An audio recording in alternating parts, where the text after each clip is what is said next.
Hello and welcome. This is Gray Hughes of Gray Hughes Investigates on YouTube. This channel evaluates all aspects of true crime. As you are aware, videos and live streams in this genre often discuss elements of crime that may be disturbing to some viewers. If necessary, take the precautions needed to avoid these feelings. Factual information related to cases is the key to fostering rational true crime discussions. Fortunately, you will find that here. Please hit the like button only once, share the video, and subscribe if you like my content. Thank you very much for watching.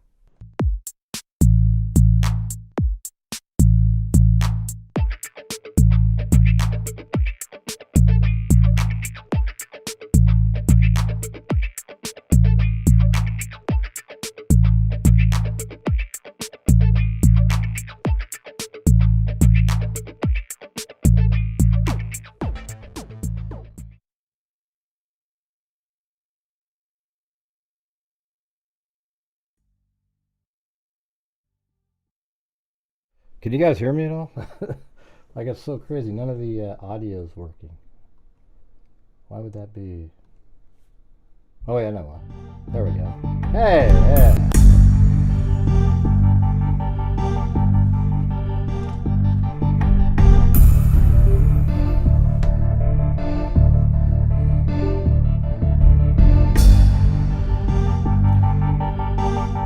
Yeah, weirdly, you can't see the dogs either.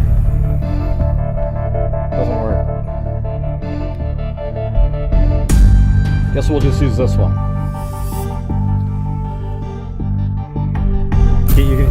Yeah.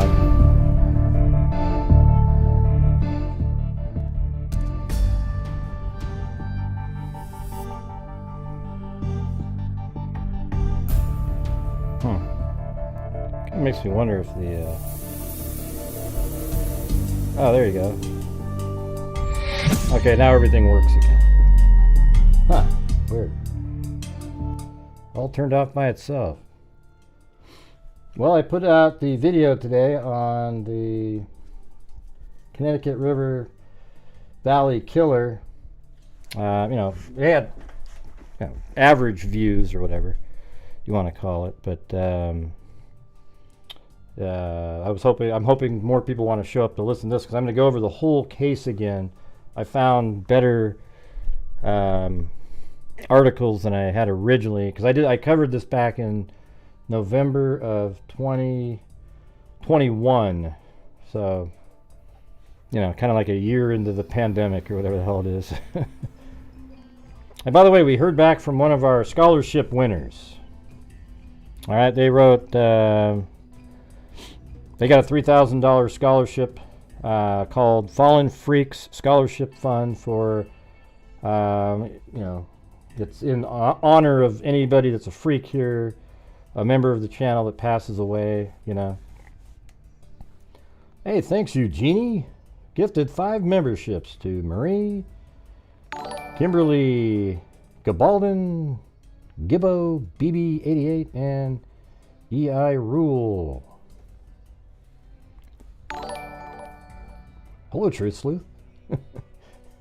Thought I'd respond to you. Hey, thanks, Gloria Batari. All right, here's what they wrote. They said, I wanted to email you and the team at Gray Hughes Investigates to thank you so much for the scholarship and consideration. I'm so sorry for not getting back to you guys sooner. I have had a really busy couple of weeks finishing up school. When I wrote the initial essay for the scholarship, I immediately had hope. Being so interested in criminal justice, the scholarship popped out in bright colors.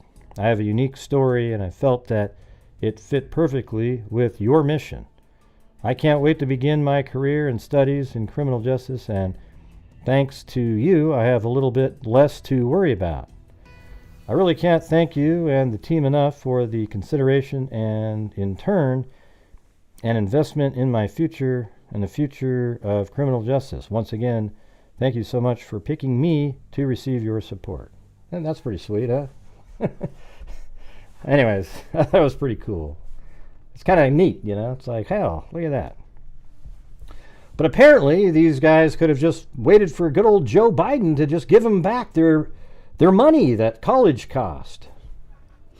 Let me ask you guys something. Do you guys think it's fair that anybody gets their college just for debt forgiven when there was so many parents that worked their asses off and students that worked their asses off all the way through college so they could afford to go to college? There's many students who never even got to go to college because they couldn't afford to go to college, and there's a lot of people that paid off all of their debt, and then all of a sudden these new lackey, lazy ass kids out there get it all forgiven for them.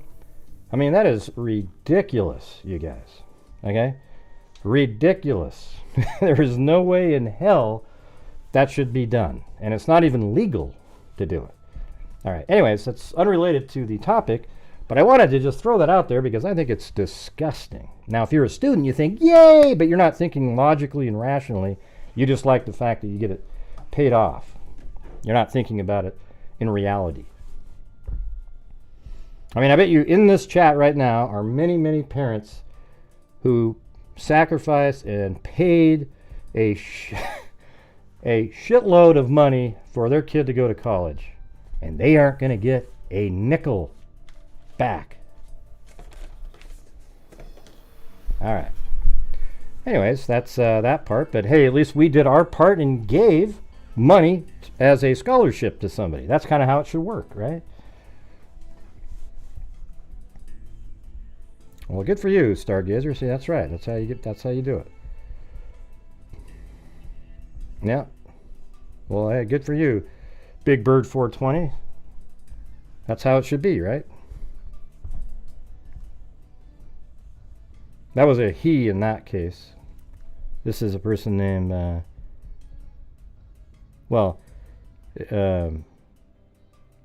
he goes by AJ Connor. It's a guy.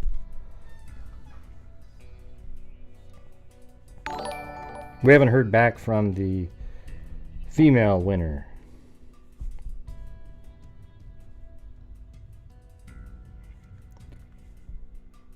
That's totally unreal. I mean, are you talking to me, Chatty? Yes, everybody. On this channel, my channel relies on your guys' generosity on a nightly basis. That's unrelated. That's like an unrelated thing. It's so stupid. It's up to people. I'm giving out a scholarship from my money to a student. All right? I'm not having the government give me money to do the show. I mean, people like you, your brains don't work. Okay, Chatty? Try to fix your brain a little bit. I paid for 4, never got a dime in help, never expected it. Nope, it's all going to get forgiven. 7 more billion. He's already got $160 billion of loan forgiveness. Who cares how many years they have to pay? They should pay it all back, too. Like every single nickel of it.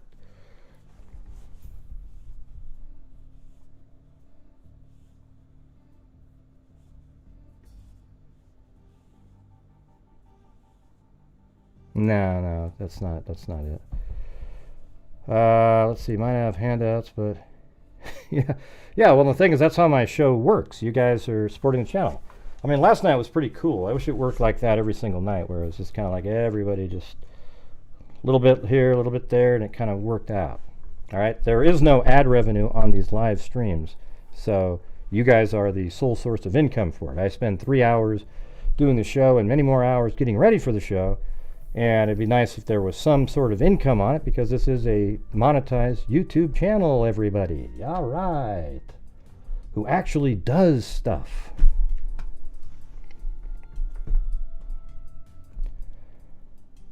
I know everybody always tries to look for excuses for what the government's doing. If you're on the Democratic side, you're going to look for, oh, well, it's nuance. Let's nuance it out. It's disgusting, okay? Everybody else had to pay. Are you going to go back and pay back the parents who sacrificed their entire lives so their kids could have something better? Are you going to give them their money back? No. Thank you, brown-eyed girl. There's just no excuse for it.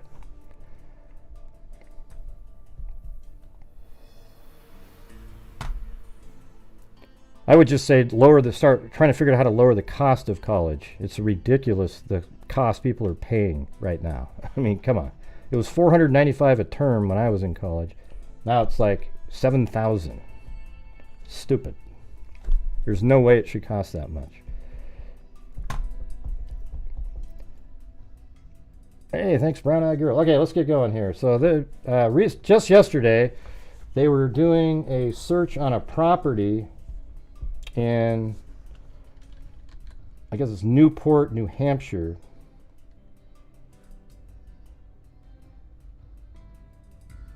At 1 Avery Road. I actually just looked at the house, and then I went on Google Maps, and then I put Google Maps on the screen, then clicked on the house, and it was 1 Avery Road. Then I looked up using another software program or online software subscription that I have, and got the owner of the house. And it turns out the owner of the house is somebody named Jeffrey Philip Champagne, and it's just sort of interesting. Some of the information regarding that, how I mean, if you watch the video today, it's crazy. Like, his parents both die of like a sudden illness within 3.5 months of each other, and in between that, the mother of his mom dies of, it says long-term illness, but I mean, that's weird. Okay. That just isn't normal, like, especially if you're only 54 and 57 on the parent side. Doesn't make any sense.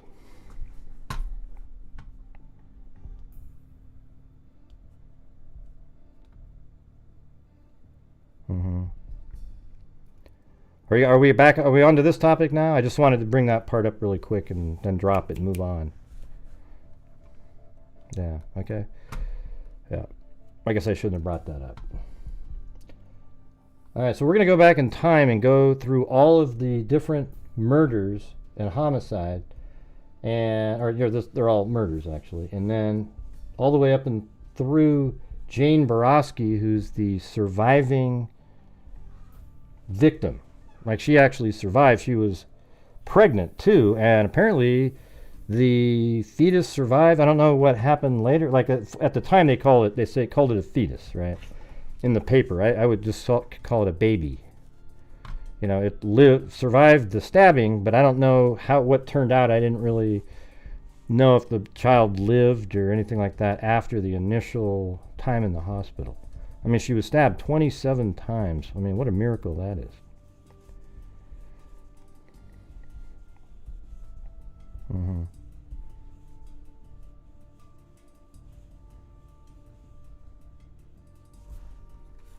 You guys ready to do this, or are we still doing the education cost? I'll wait for you guys to be done with that. Let me know.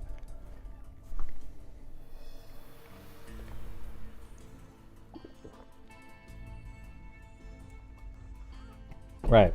The owner of the house is Jeffrey Philip Champagne. He's owned the house for a long time. So it's a reasonable assumption, the fact that they're searching that house, that he might be the person of interest. Now, we don't know where he is currently, do we?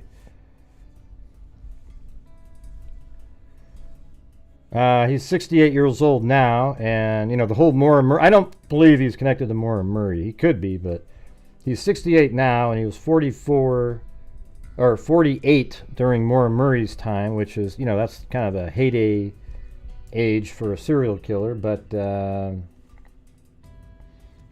people who thought it was Maura Murray was related, they had a different name of a suspect that kind of lived in the area, their own personal suspect. Like, oh yeah, this one guy, he lived in the area. Yeah, so I think, and maybe that guy's the serial killer. But now that there's somebody else likely that it looks like, then how could that still be active?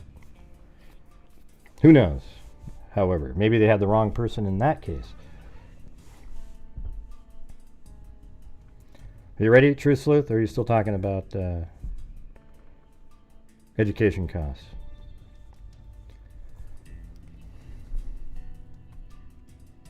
I don't know if I just said I don't know if the baby survived or not.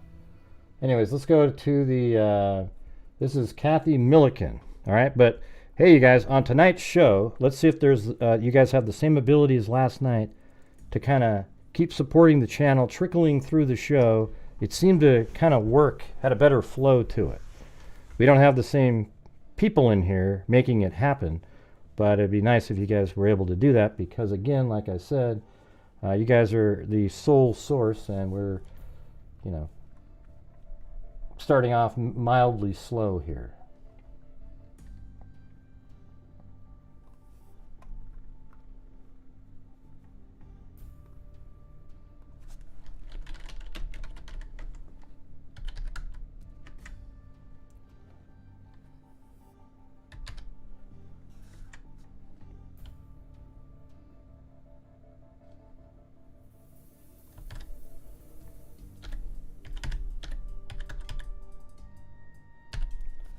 Alright. Hi, humans. Yeah. It's always weird what makes one night different than the next night. It doesn't make sense to me. Alright, hey, thanks, Alley Cake. Here we go. So, 26-year-old Sunapee woman believed murdered. The body of 26-year-old Kathy Milliken, Sunapee maybe, was discovered late last night a few hundred yards off Route 11 southeast of New London in a wooded area known as the Chandler Brook Wetland. It was announced this morning by State Attorney General Thomas Rath and Merrimack County Attorney James Cruz. The woman was last seen alive at approximately 5 p.m. Tuesday. The body was found at 11:30 p.m. by members of the state police and New London police utilizing a police bloodhound. So her husband knew that she was going to be going to that park, and they went out there looking for her, and the body was removed to Chadwick Funeral Home in New London after Merrimack County medical referee Dr. Robert Morin announced the woman dead. The initial internal examination of the body revealed the presence of multiple severe wounds of undetermined origin. A determination and cause of death is awaiting the results of an autopsy scheduled for later today.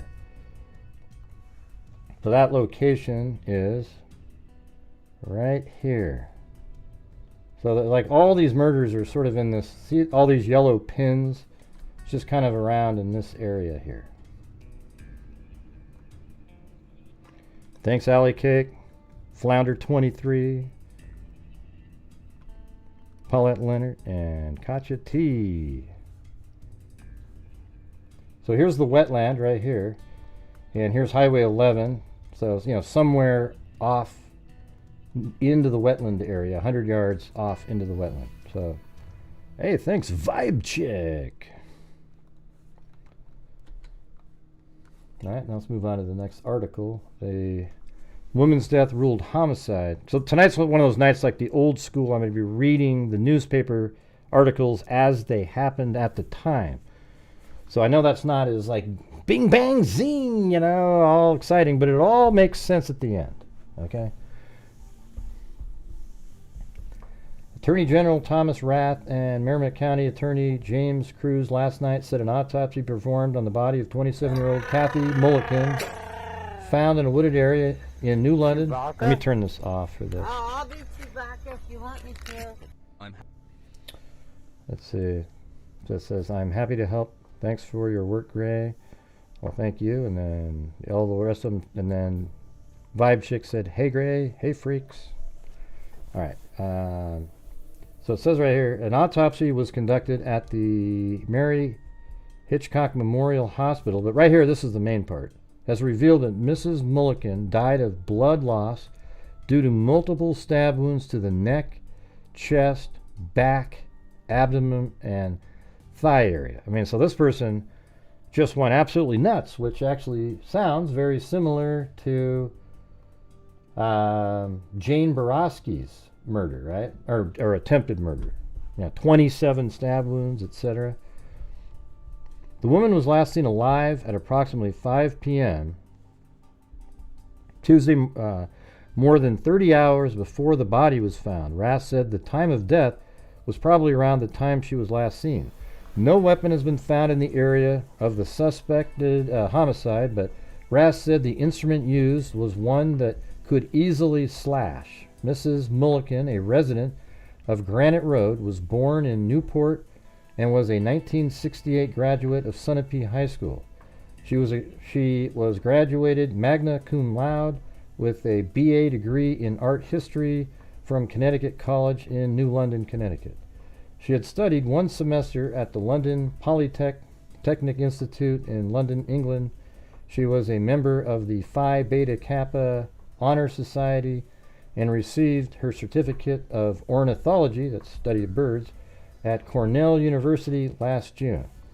I mean, this lady was really smart. She was an accomplished photographer and ornithologist and recently had been employed in advertising and publicity at the Addison House Publishing Company in Danbury. She previously had been employed at the Kearsarge Telephone Company in New London and had lived for a time in Pewaukee, Wisconsin. She was a member of the National and State Audubon Societies and the Lake Sunapee Yacht Club. Members of the family include her husband, Chuck Milliken, etc. So it's just going to go on to explain where the service is. All right. Then here is the next article. State, county, and local police probing the stabbing death of 27-year-old Kathy Mulliken on Sunapee have issued a plea for help from the general public. They are asking that anyone who was in the area where the body was discovered Wednesday night or who has information about the killing to come forward. I mean, one thing that is interesting about Moore Murray, if you relate it to this, is like this one's so out of nowhere, like out in the middle of nowhere. So this guy could just be driving around looking for people. And so, you know, when he was 48 years old, maybe that was another victim. And I would imagine that he got better. I really doubt that these are all the victims that this person has killed. I think that he, you know, he doesn't just stop at one point in like 1988. You know, 1988, he is going to be 33 years old, and that's nowhere near the time a serial killer like that would stop generally. They do sometimes, but I think he just got better at it.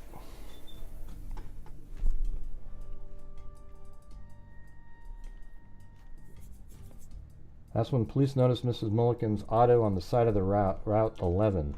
So they saw her vehicle on the side on Route 11, and it says, Sheriff Daniels emphasized that they are interested both in anyone who might have seen the auto and anyone who might have spotted something suspicious in the area. We would like to appeal to the citizens to assist us in any way that they can. Persons with information, you know, call these numbers. The victim died of blood loss due to multiple stab wounds. Okay. Got that, and then we have one more here where they offered a reward, $1,000. The body of the slain woman was found on the 25th in the wetlands area. At the time, the New London police first noticed Mrs. Mulliken's car on the side of Route 11. Renee said police officials are interested in anyone who might have the auto and anyone who might have spotted something probably suspicious in the area. The autopsy performed at Mary Hitchcock Memorial Hospital, Hanover, revealed that the victim died of blood loss due to multiple stab wounds to the neck, chest, back, abdomen, and thigh areas. So that was 1978. So he would have been really pretty young at that time, 23. You know, and that's kind of if this guy's the killer, right? Okay, that's all. We're basing it all on the fact that they had a search warrant at this house, and he's 68 years old now, so he would have been 23 at this time.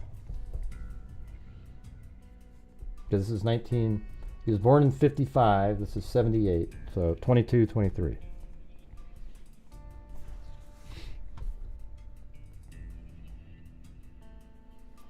Okay, now let's move on to the next person. This is Mary Elizabeth Critchie.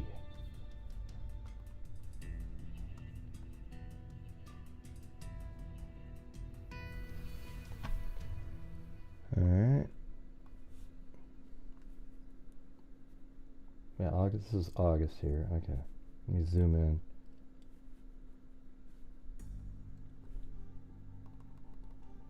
Somehow. Hey, thanks Michelle Straub and Michelle H.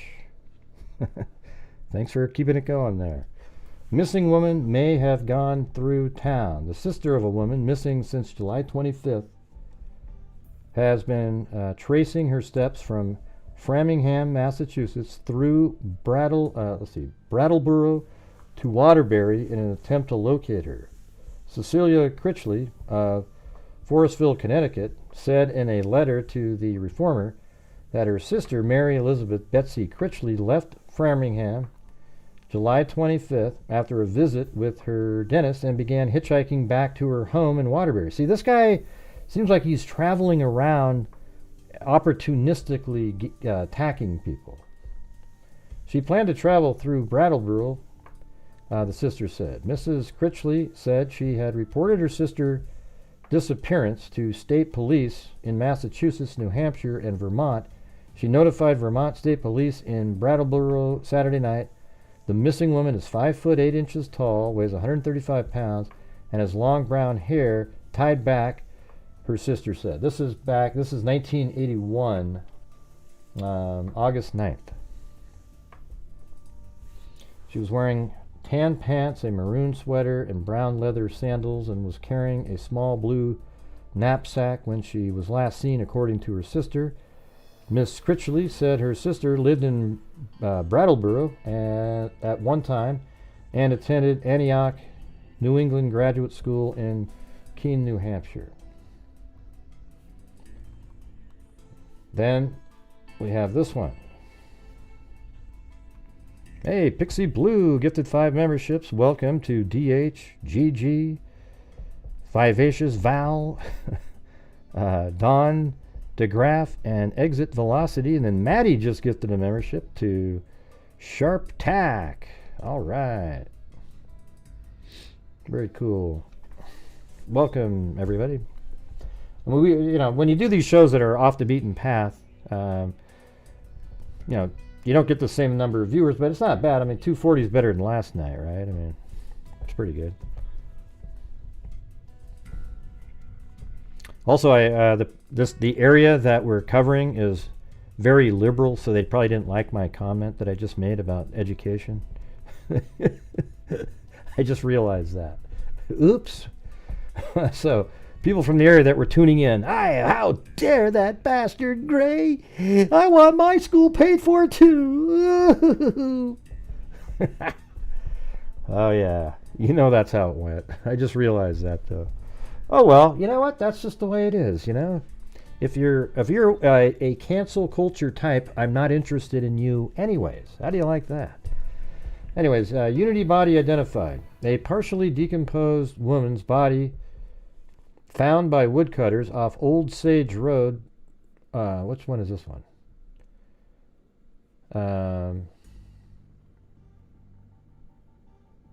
Yeah, so she was just missing, and we didn't know there's no information. She was picked up as a hitchhiker. A police spokesman said the investigation will continue in hope of determining how Mary Elizabeth Critchley, 37, of Forestville, Connecticut, died. Forestville is part of Bristol, so this was just a month after that. Now, let me go back to that last one, though. When did it say she went missing? July 25th. Okay. So almost 2 months she was missing. Police said the chain of events leading to the identification began when State Police Detective Sergeant Leonard McNaught checked with Massachusetts State Police officers who were investigating Critchley's disappearance from Bedford, Massachusetts. Jay Clark, a dentist from Pittsfield, made the identification after examining the body at the State Police Laboratory in Concord.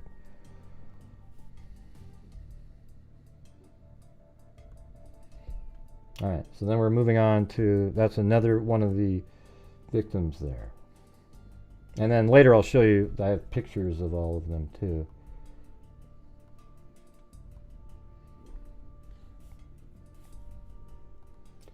So now we're on to Bernice Court-authorized. Well, thanks, Maddie. Another 5 memberships to Tashi, Betsy Smith, M. Lloyd, Kimberly J., and Angela Alex. I thought you already were one. Unity body identified. This is 719. A partially decomposed woman, body found by woodcutters. Okay, that's the same one we just did. Hold on. I guess it didn't open up. Here we go. So this is a nurse that went missing. Nurse's disappearance year ago continues to puzzle New Hampshire detectives. So that's 85. Okay. So Union leader correspondent Claremont Ellen Fried, a 27-year-old nurse. So that's not Bittencourt. But we're going over here. Let me move over to this part. Bernice Court-authorized, now 18, was a student at Stevens High School when she was reported missing on May 30th, 1984. She has not been heard from since. Wilmot said Court-authorized is white with dark brown hair and hazel eyes. She's 5'9", weighs 135 pounds, very similar to that last one. Remember, she was 5'8", 135, is of medium complexion and build, and has buck teeth. We are definitely interested in both these cases. So there's another case around that same time frame. But this person went missing on May 30th, 1984. So that's why she's before. Skeleton in Newport was woman, Mortes Set. So there was a skeleton found. Hey, look at that. 51 months for Zozo.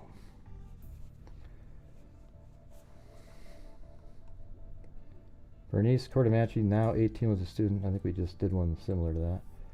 And then this one is April 20th.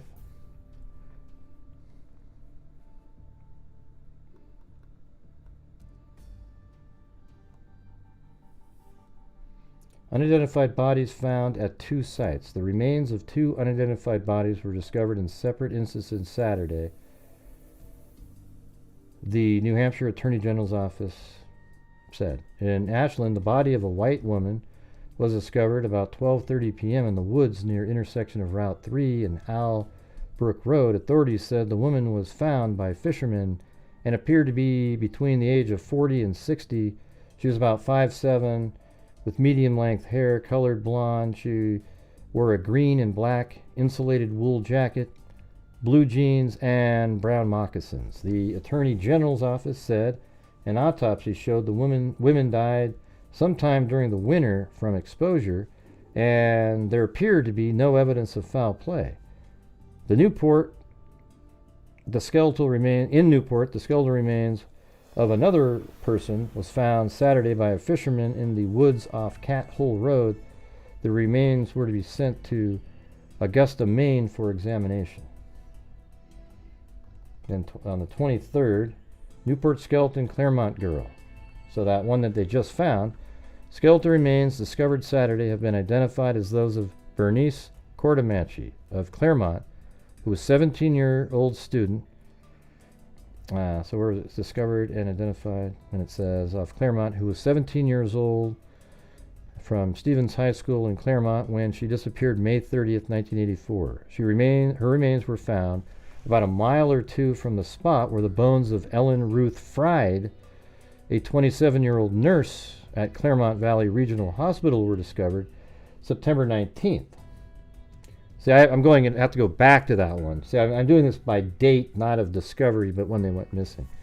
Fried disappeared from Claremont July 20th, 1984, just 52 days after Court-authorized was reported missing. A spokesman for the Attorney General office said authorities are investigating the possibility of a connection between the 2 cases. The investigation of the 2 deaths and 5 others still unidentified bodies discovered in the state during the last 10 months point to the need for more investigators in the state police major crime unit and the need for state medical examiner, said New Hampshire State Police Commander Colonel George Iverson. The identification of the Court-authorized remains was completed yesterday by Dr. Clark. It was based on an analysis of their dental records. Clark also used dental records to identify the remains of Fried. The remains of the Court-authorized are in Augusta, Maine, where a forensic examination will be done. And the following day, a Claremont woman whose remains were found by fishermen died from stab wounds, and police are treating the death as a homicide. Bernice Courtamachi, 19, I thought it was 17, died of numerous stab wounds, according to a forensic exam. See, there again, just multiple stab wounds. Hey, thanks, Lil Puppy Paws. Okay, now the next one is Ellen Fried, because this one is in 1984 in July. Okay, so this is the one that's a nurse, I believe. Missing Claremont woman sought by police officials. Authorities were searching for Ellen Fried in the Jarvis Lane area of Claremont last night. A spokesman for the Claremont Police Department said Mrs. Fried was last heard from on Friday morning. Her car was found apparently yesterday on Jarvis Lane.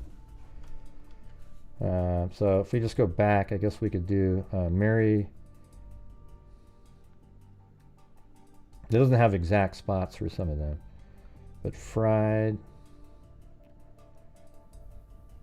Let's see.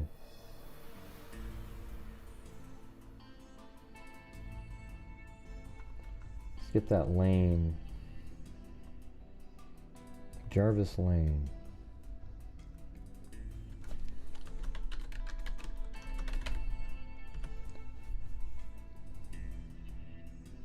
Where is it? No, that's right where my pin was. So somewhere right in this area, that's Jarvis Lane, and that's it. So it has to be in this area right here. That's where Fried's car was.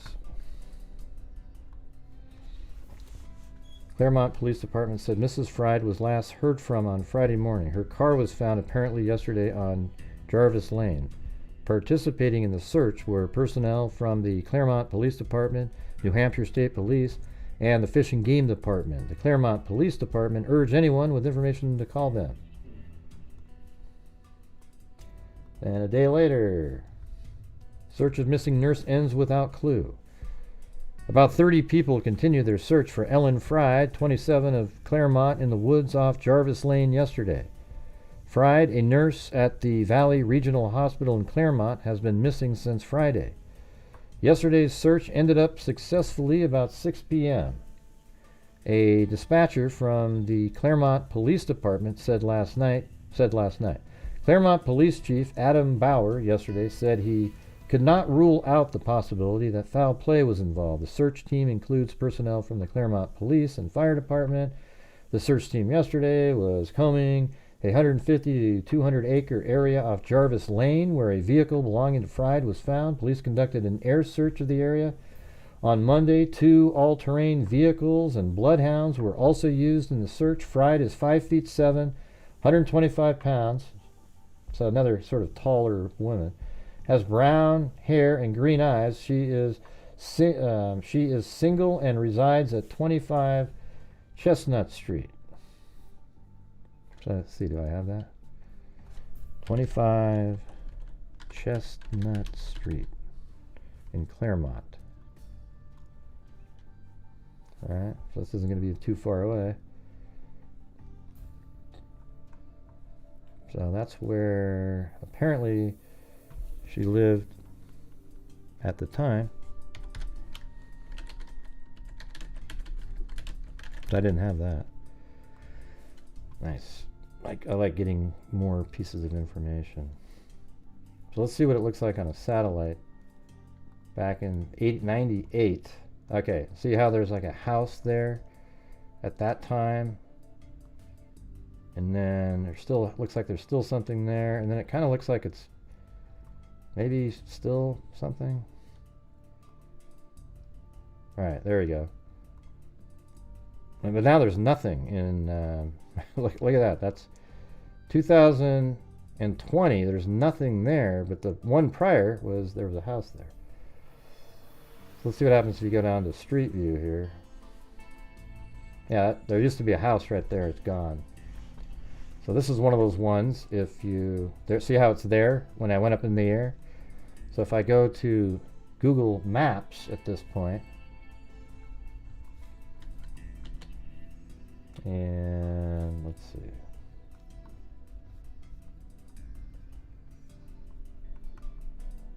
All right across the street from the bay, right here. So there's the house, and then we go down to Street View here. Let's go to here, and we turn around. There's nothing there, but there are more dates in here, so this will work. 2009. There's the house right there. Isn't that cool, you guys? You gotta admit. You gotta admit. Isn't that cool? I mean, now you get to see the house that she was actually living in instead of just kind of guessing what it would look like. Hey, thank you, Little Puppy Paws, Alley Cake, Zozo. Thank you, guys. Appreciate it. Okay. And that's 25 Chestnut Street. Fried was last heard from on Friday morning. A registered nurse who worked the 3 to 11 p.m. shift at Valley Regional Hospital on Thursday, but did not show up for work on Friday. So let's see where the Valley River Regional Hospital. Valley River Regional Hospital. That's not far away from there at all. Right here.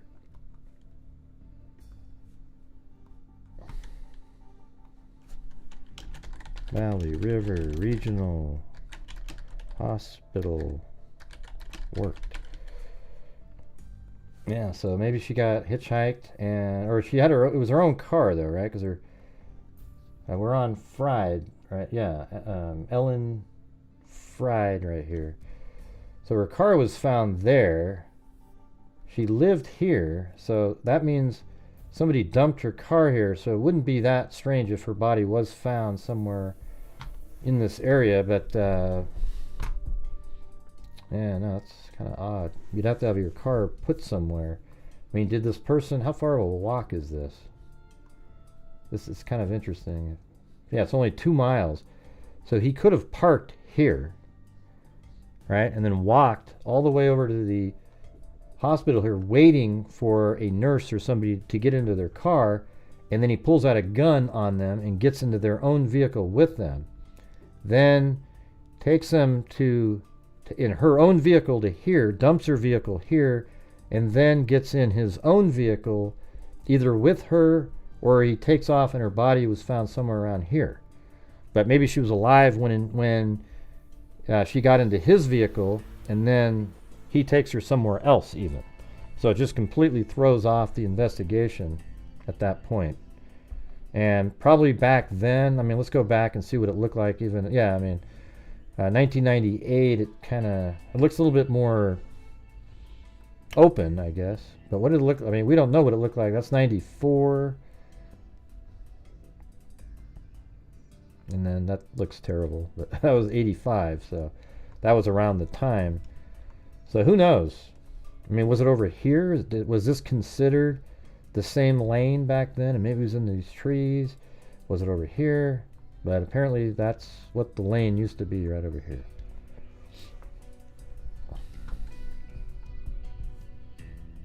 Hey, I'm glad you liked my visor, Willie. Thanks. Appreciate it. Normally you get people in here that are always so negative.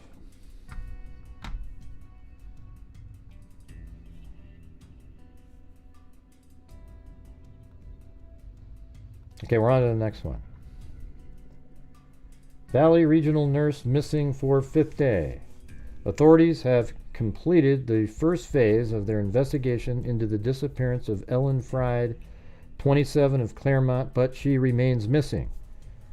About 25 searchers yesterday combed the final 25% of a square mile of dense terrain surrounding the spot where Fried's automobile was found, parked on Jarvis Lane during the weekend. Fried, a registered nurse at the Valley Regional Hospital in Claremont, had been missing since Friday. Some minor leads have been developed, but nothing substantial. Fried is 5'7", 125 pounds.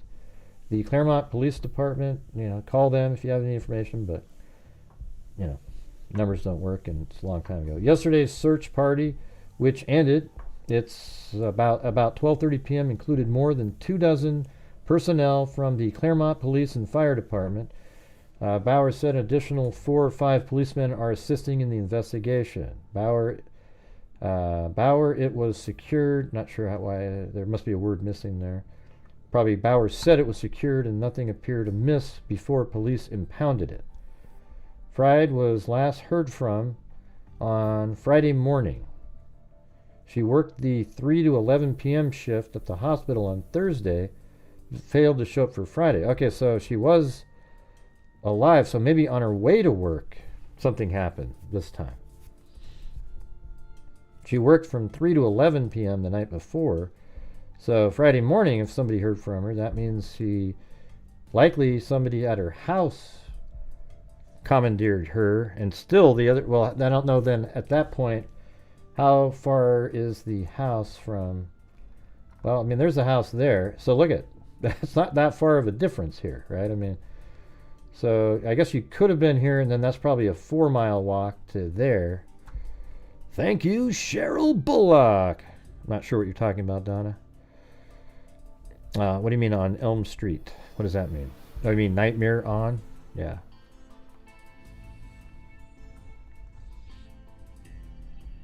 All right, here we go. Next one. We're still going on this one because there's a lot of updates. So this is the disappearance of Ellen remains a mystery. Fried is 27 years old. She failed to show up for work that afternoon, and her abandoned locked car was found in a wooded section of Jarvis Lane. So now I'm kind of wondering if that is exactly what it was. See, these woods weren't really here back then, it doesn't seem like. I guess, let's see, Jarvis Lane. See, that does have Jarvis Lane there. It's not listed as that when you look at it, though.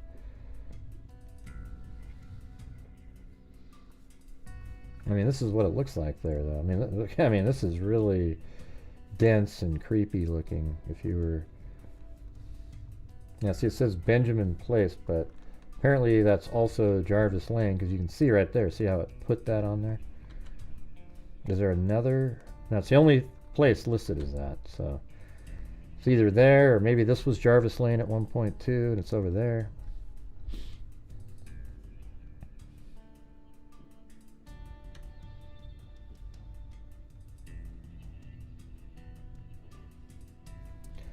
Okay, so then let's get back to this.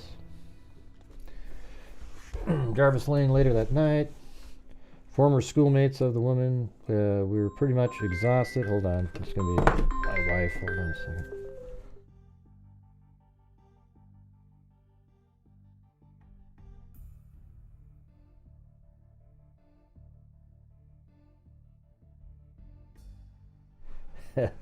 Yep.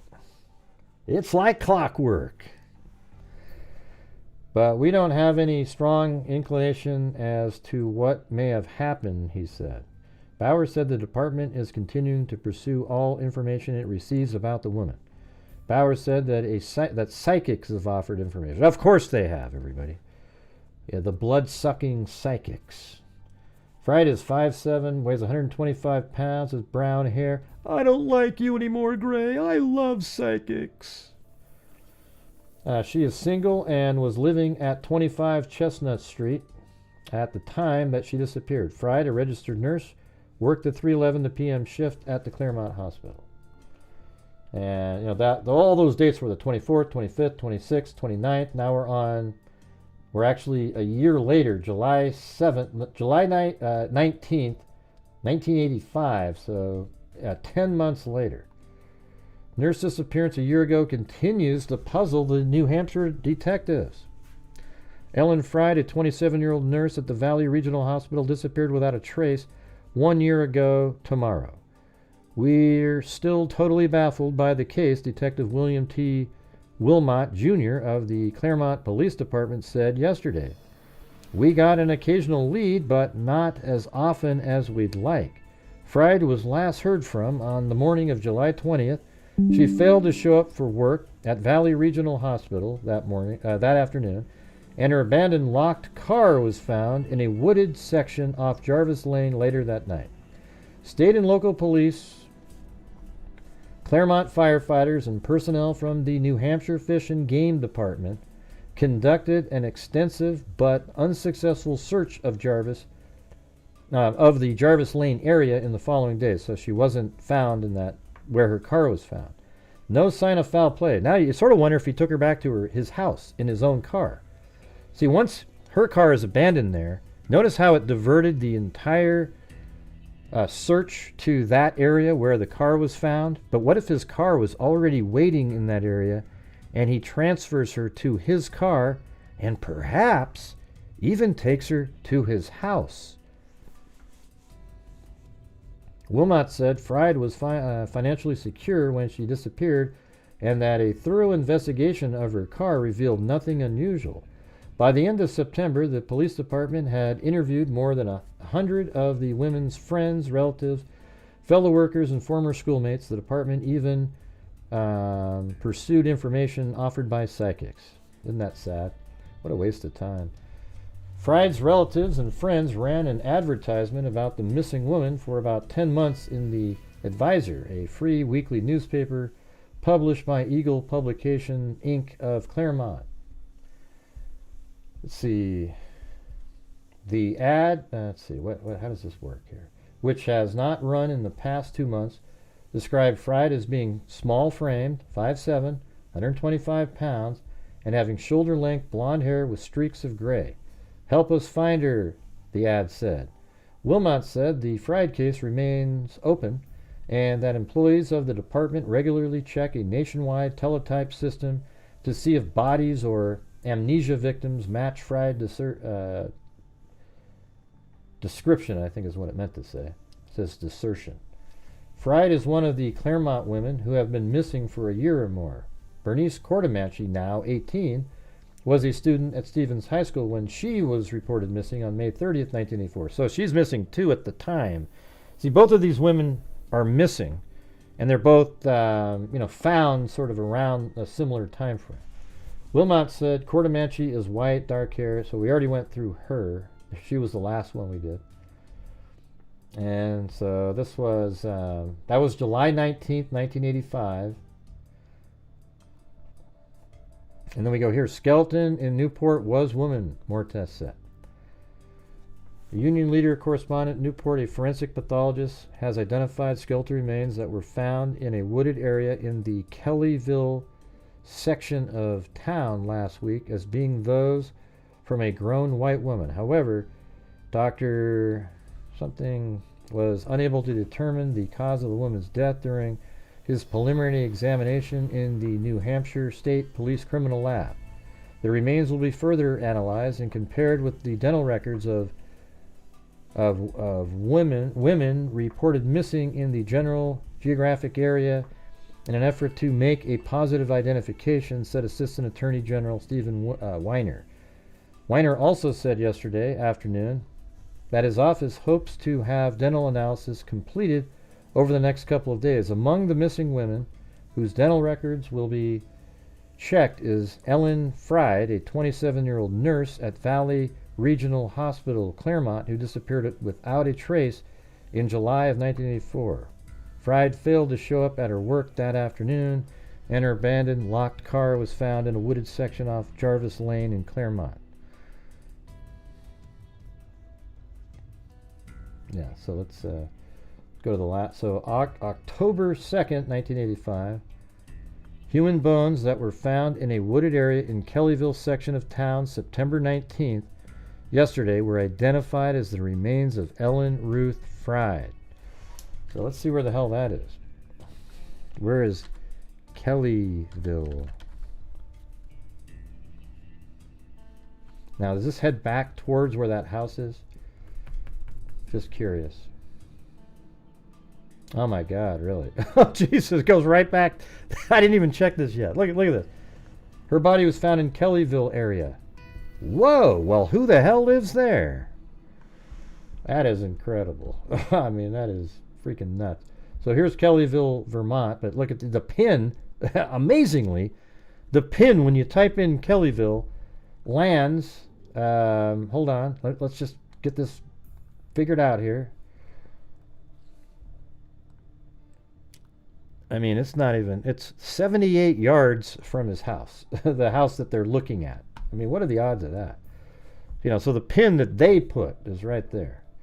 You know, also, I have it down here because I think there was some mention of this road here, maybe, Endicott Road. So I think they described it, but look at that.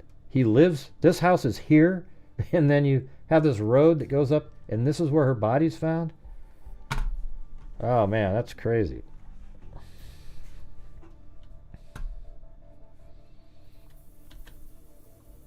That is nuts.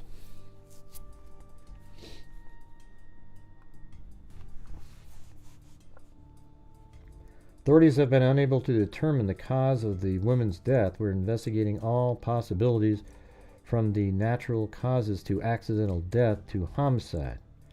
The remains were identified by Dr. J. Clark. Fried was last heard from on the morning of July 20th, 1984. And see, this is 1985. This is a year, 15 months later.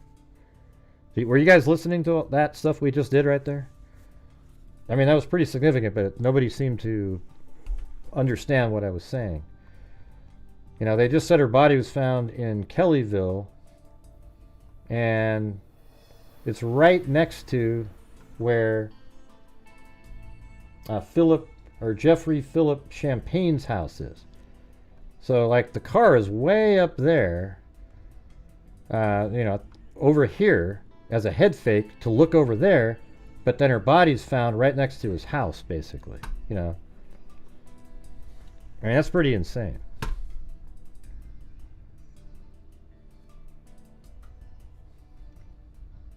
Yeah, everybody's stabbed. Anyways, let me just get through these, all right?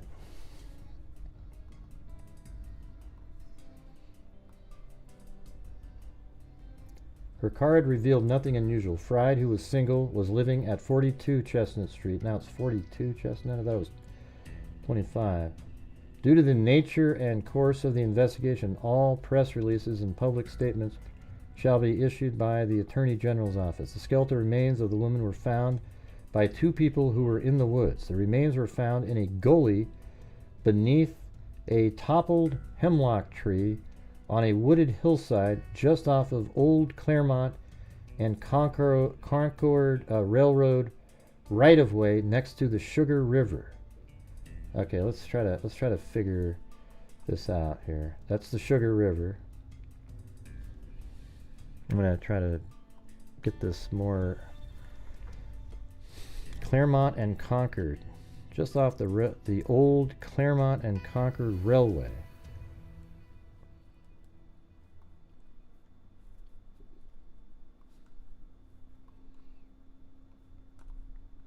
Is that a railroad right here? There it is. That's probably what this was right here. I'm just guessing. I don't know.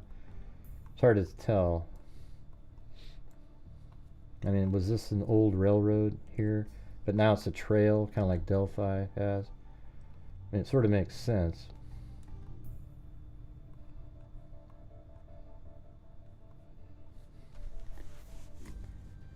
Top hemlock tree on a wooded hillside just off the old Claremont and Concord Railroad. Let me see if that shows up.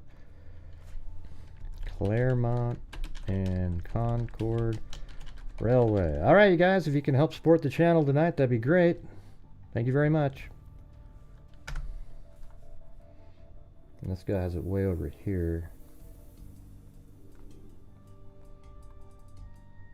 Okay, there's the railway. Let's keep following it. Like that.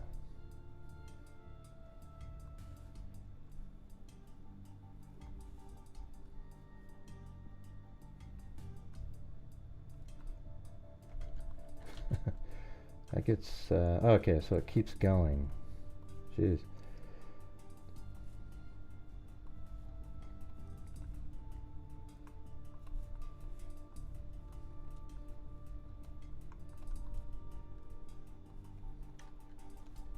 Let's go back here again. So that used to be a railroad. Yeah, you can even see it there. Yeah, there's the railroad. Ends there, and then does it keep going? I don't know. It looks like it's disappeared after a while, so it's hard to make it out. Yeah, it's not. We got to do it like last night, where it just kind of continued to go, and then it wasn't hard to get there at the end, and I have to keep stopping to try to raise the funds on the channel for you guys. Yeah. Kelleyville, Comanche, and that's right here. I just don't know where the railroad is, and this is that Sugar River, so it's kind of close to, you know. But I mean, the Sugar River goes over here too, and maybe this used to be a railroad here, the Sugar River Trail. So I mean, it's possible it's kind of over in this area. Don't know. Can't really work through it.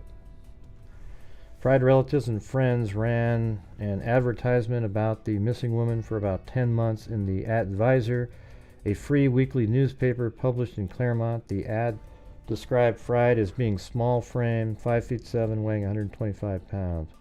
By September 1984, Claremont police had interviewed more than 100 people.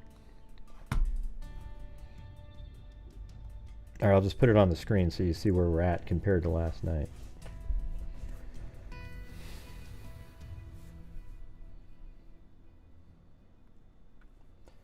Alright, so now we're going to Eva Moore. And so this is another individual that was killed but I think before we go to Eva Moore, and probably before we even should have done Bernice Courtemanche and Ellen Fried, you know, these are two people that were just sort of abducted when they were out and about. Hey, thanks Richard Watts. They were abducted when they were out and about. Let's go to Jeffrey Phillips for a moment and take a look at this. So Jeffrey Phillips Champagne. So this is, you know, I'm not saying he's the person, but this is stuff related to him since they are searching his house. So look at this. Okay, so Courtemanche was May 30th. Remember the one before was 1981. That was Elizabeth Critchley. Then on May 30th and July of 1984 were Bernice Courtemanche and Ellen Fried. But just prior to that, in 1983, on October 1st, Mrs. Robert Champagne, Mrs. Eleanor E. Pat Champagne, 57, of RFD 1, I'm kind of wondering if that's the same house, just had a different name of the road back then, died at her home Friday of a sudden illness. She was born in Claremont and had been a lifelong resident of Claremont, Newport area. She was a graduate. She graduated from Stevens High School, class of 1946, and the Yale New Haven School of Nursing in 1949. She was employed in discharge coordinator for the Valley Regional Hospital. So she's only 57 years old and a sudden illness. Well, that sounds like poisoning to me. Because look at right here. The reason it sounds like poisoning is because right next to it, that was October 1st, 1983. Then, on January 16th, 1984, it said, Robert Philip Champagne, 54, of Route 103, Kelleyville. That's the father. That's his father. And again, right down here it says, remember, this for the mother, it said, her son, Jeffrey Philip Champagne, right? And then over here, for the father, it says, member of the family include a son, Jeffrey Philip Champagne. So there it is. Just 3.5 months later, his father dies at the age of 54, which is very young, after a sudden illness. So what are the odds that two parents at a young age die of sudden illnesses in a 3.5 month period? That's like 1 in a million, okay? I actually sent it, they probably already have it, but I sent this information off to, like, that's crazy, right? I mean, but the wild part is after this October 1st death of the mother, right here you have, I think he's an only child, yeah. So Mrs. Eleanor Champagne, the woman who died of sudden illness, her mother died like 3 months later on December 26, 1983. And she died of it looks like it might say long illness. And I see an L and an O and an A there. It can't be sudden, doesn't work there. So maybe she was helped along too. Because, I mean, what are the odds of that? And then right after all of these deaths here, that's when he went on his sort of more vicious rampage.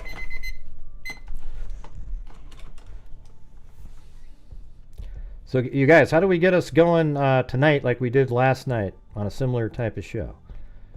How do we get going?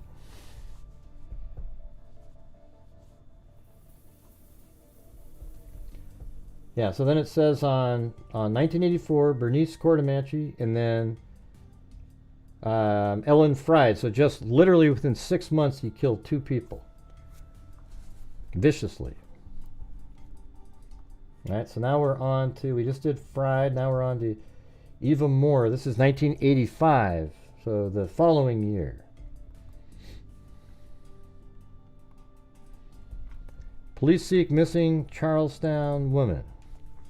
The Charlestown Police Department is seeking information concerning the whereabouts of Eva Moore, a 27-year-old Charleston woman who has been missing since July 10th. So that's when she went missing, of 1985. Morse was reportedly last seen on Dean Flats hitchhiking. See, isn't that amazing, you guys? It feels like he's just driving around a lot of times and being opportunistic. Morse was reportedly last seen on Dean Flats hitchhiking towards Claremont at 7:45 a.m. The police department has received several telephone calls on possible sightings of the women, but nothing is confirmed, a police dispatcher said yesterday. So we probably have other people watching tonight, but what you're wondering about, on this channel, on a nightly basis, I try to raise funds from the freaks out there who support me, allows me to keep doing the shows, and we've also, over the years, since January of 2020, donated $200,100 out of the income from the channel to true crime related charities, including the DNA Fund and the scholarship that we mentioned earlier. So it's up to you guys, if you think I'm doing a good job, to help support my channel on the live streams, because there is no ad revenue when you cover topics like this. They give you the little yellow symbol that says little to no ads. All right. So if you're able to, I would appreciate your guys' support. All right. Thank you very much.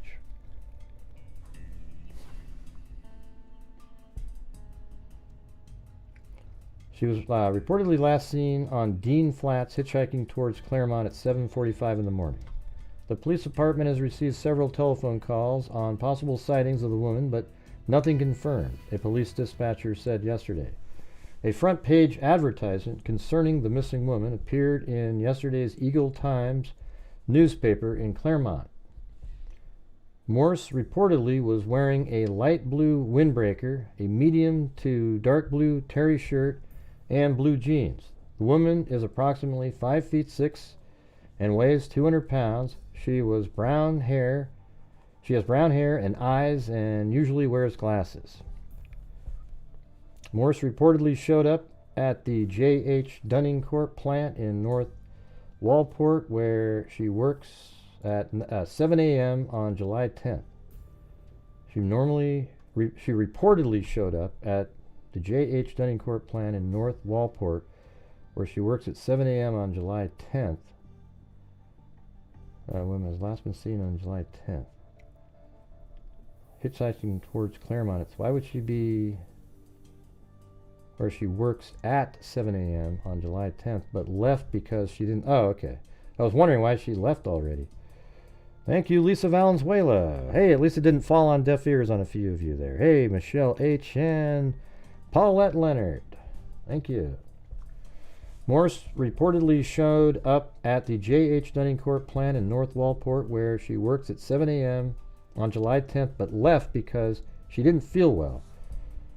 So she hitchhiked home at 7:45, it sounds like. Corporal Edward Riker of the Charlestown Police Man, isn't that crazy? What are the odds of that? Like, she just wasn't feeling good, so that's what gave him the opportunity. That the department has come up with blank so far. Ricker said it wouldn't be unlike Morse to leave the area since she has a 10-year-old daughter. It would be unlike her to leave the area since she has a 10-year-old daughter. Morse, her daughter, Carrie, and Linda Snide share a residence on Mary Avenue. Individuals with information to call the police. So this is Eva Morse. Police have no new leads in missing mother probe. The Charlestown Police Department has received no new information concerning the whereabouts of Eva M. Morse. Thanks, Whiskey Boots.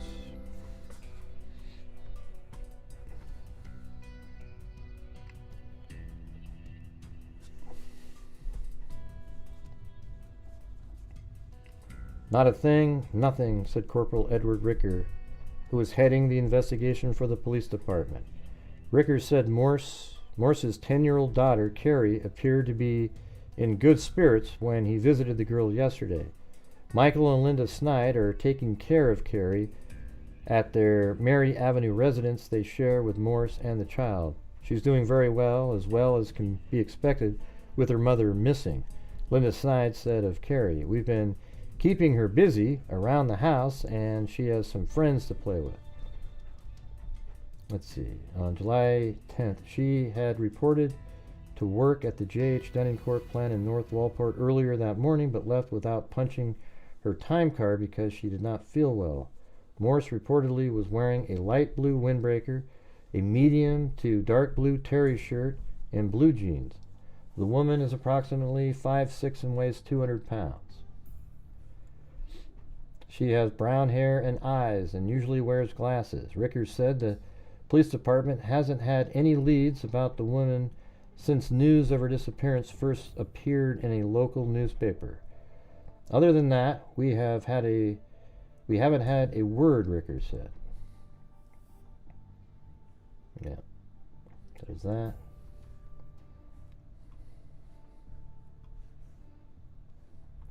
Police set up roadblocks and search for women. The Charlestown Police Department hasn't given up its search for Eva Morse, 27-year-old. We're in hopes that she'll show up, Police Chief Robert A. Colburn said yesterday. Charleston Police, along with detectives from the Claremont Police Department and personnel from New Hampshire State Police, set up a roadblock on Route 12 near the Claremont-Charleston town line on Wednesday morning. Motorists were shown photographs of the missing woman and asked if they had seen anyone fitting the description during the past month. Morse was last seen near the town line hitchhiking towards Claremont. Police are currently investigating one lead concerning the whereabouts of the woman. One of the local citizens claimed he observed her hitchhiking 2 weeks ago on Washington Street in Claremont, Colburn said, and he was adamant that it was her. But we have no more leads other than that. Morse and her 10-year-old daughter, Carrie, share a residence on Mary Avenue with Michael and Linda Snide. Although police had not ruled out foul play in the woman's disappearance, Colburn said Morse may be suffering from an emotional problem. Right. Okay. And then, so that was August 16th, 1985, where she's still missing. And then we've got... Here, I'm just going to go to this one here. Task force will probe 8 killings. So this is 1985, Attorney General Stephen Merrill on Saturday announced the formation of a task force to investigate at least 8 unsolved killings in the Claremont area of the New Hampshire-Vermont border. There is no evidence so far that any of the killings were related, but at this point we're not going to rule anything out. I think it's because I'm reading, isn't it? Hey everybody, we're back to the reading thing again. See, whenever I do the reading, it just absolutely man, it's about the only way to do this though, you know. You get to hear how it was back then.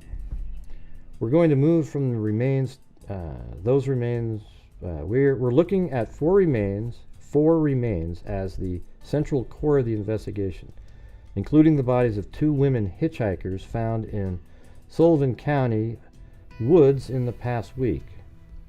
We're going to move from those remains to others, Merrill said in a telephone interview from his home. At least 8 killings in the last 4 years will be investigated by the task force made up of New Hampshire and Vermont State Police, Claremont and Newport, New Hampshire Police, local Vermont Police, and the New Hampshire Attorney General's Office, said Morrell. A 9th unsolved killing of a 15-year-old girl who was suffocated 18 years ago also will likely be included in the investigation. I wonder what that case is. The death, a body found early Friday morning by 2 loggers in woods off a road in Unity, was tentatively identified through dental records as that of Eva Marie Morse. So that means she was found on the 25th of April, 1986. She went missing on July 10th, 1985.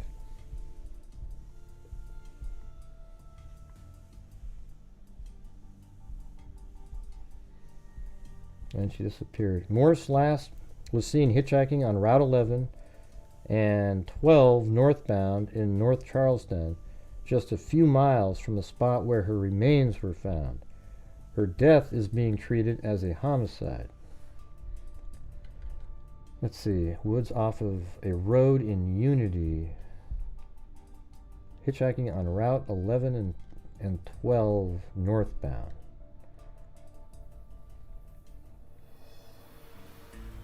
We're on Moore, right? Morse.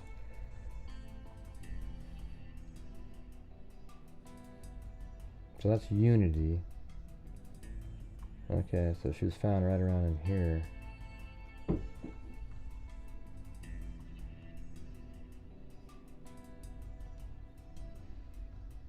Verse 10, that's 11. Okay, 11 and 12, so that's when it switches to 12 here. And it was a few miles off of that, right? She was hitchhiking on Route 11 and 12 northbound, just a few miles from the spot. Yeah, there you go. So she's right over here, hitchhiking, and then she's found right over in this area. Man, that's crazy. It's like this guy's just driving around, hunting.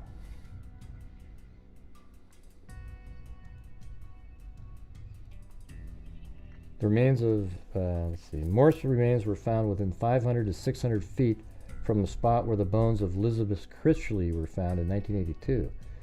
Critchley had last been seen hitchhiking from the Boston area to her home in Vermont, so another hitchhiker. Linda Moore, 36, of North Westminster, Vermont, a border town, about 20 miles. These are the other investigators. Like Linda Moore, Sylvia Gray, that's not one of them, and a 15-year-old. But there we also have Ellen Fried in here. So this is when they're starting to put all the pieces together here. So that was Morse, and then 1986, May 15th, we have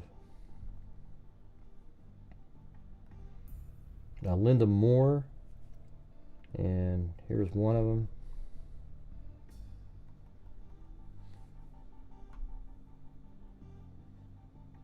I don't think there's a connection to Moore Murray. A 36-year-old mother of 2 was found stabbed to death in her home Tuesday afternoon. So this is one inside her home. only a half hour before her children came home from school, police said. Linda M. Moore was discovered at about 3 p.m. by her husband, Stephen L. Moore, Vermont State Police said. They said there were no solid suspects and they gave no motive for the slaying, which occurred at the couple's home on Route 121. My wife's dad said, stunned Moore, standing in the front lawn. She stabbed to death in the house. I'd rather talk about it tomorrow. Police refused comment on whether a weapon had been recovered. They appealed for help in the case from anyone who might have seen any activity at the house in the early afternoon. An autopsy was scheduled for Wednesday morning in Burlington. Stephen Moore and his wife had been high school sweethearts. His wife, the former Linda Marine, was a graduate of Brattleboro High School, and her husband was a graduate of Bellows Falls High. Hey, thank you so much, Salty Sea. Thank you for all you do, Gray. Much appreciated. I'm in the bushes, but watch all the streams. Somebody else said that they were in the bushes. Why don't you just talk then, you know? Thanks, Eugenie. Thank you. Hey, we got to over 50%. Stephen Moore and his wife had been high school sweethearts. His wife, the former Linda Marine, was a graduate of Brattleboro High School. The Moore home is located on Tidd's Corner, a sharp curve. Is that there? Let's see. Yeah, we're on Linda Moore. Tidd's Corner? No, that's not going to do it. Almost sent me to a whole nother country.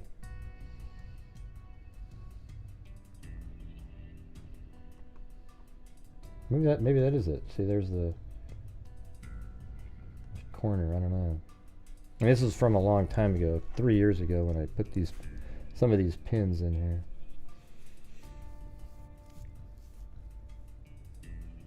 Tidd's Corner, a sharp curve halfway between the village of Gageville and Saxton River. Let's see.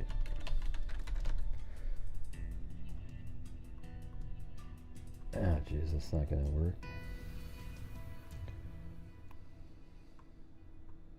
Okay, there's Saxton River.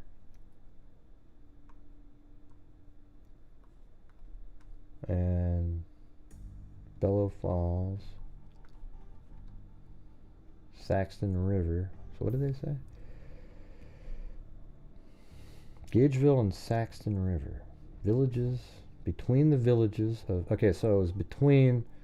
Alright, I get it now. Between the villages of Gageville and Saxton River. So where the hell is Gageville, though?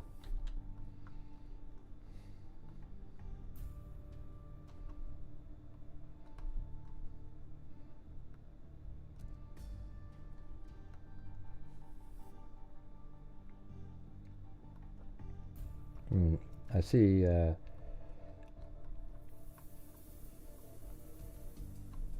there's Saxton River, and then that's Bellow Falls. So where is... I don't know. It doesn't say it anymore. Maybe it changed the name. Who the hell knows? Hey, thanks, Wendy Van Rokel.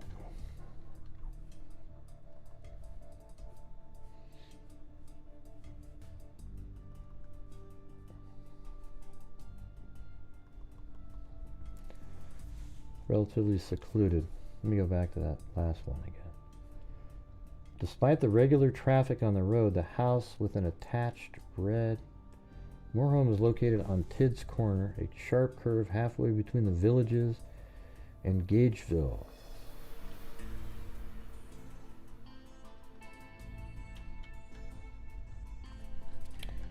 So is this, what town is this? Well, I mean, what state? New Hampshire? Yeah. Gageville, New Hampshire. Okay, there we go. Alright, so sharp curve between there and Saxton River. So, I mean, this is Gageville Monument, at least. So maybe it's here, and here's the sharp turn. I think that's where I kind of figured it out. You know.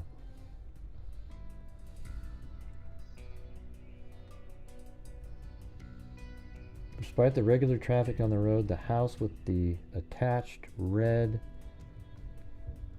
barn is relatively secluded. State police brought their mobile crime laboratory to the scene, and more than a dozen investigators were combing the house and the neighborhood for evidence. I wonder if we could find it on Ben Verified. Let me see this instead of doing that. Hey, thanks so much, Maddie. Gifted a membership to XJ Overland, and welcome. Thank you.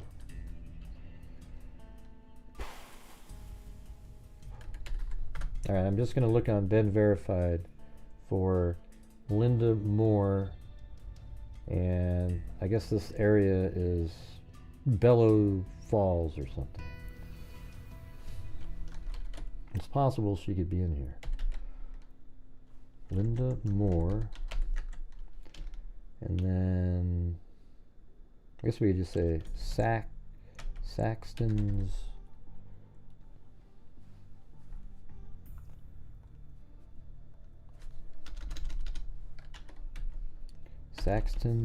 River, New Hampshire.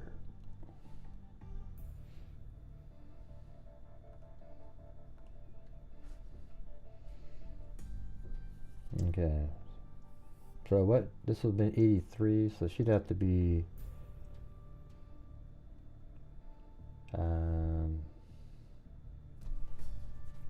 how old do you think she would be? I guess if she was, let me go back, 36-year-old in 1986, so she'd be born in like 1950. Susan, maybe this is it. Was it Lynette? Is that her middle name?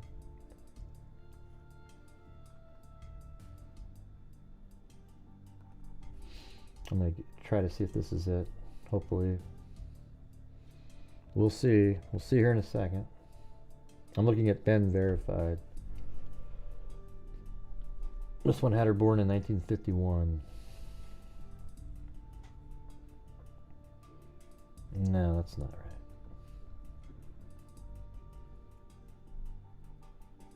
No, that wasn't it. Okay, well, it doesn't. Seems like she doesn't show up in here, unfortunately. So we're out of luck. Maybe this is her. Did they say Pembroke? Does that make sense? I'll try one more here. Thanks, Peter. No, that's not it either. All right. Well, I gave that a shot. So anyway, she was found in a home here. I think that's this one anyways. Yeah, I mean, she was stabbed in the house repeatedly.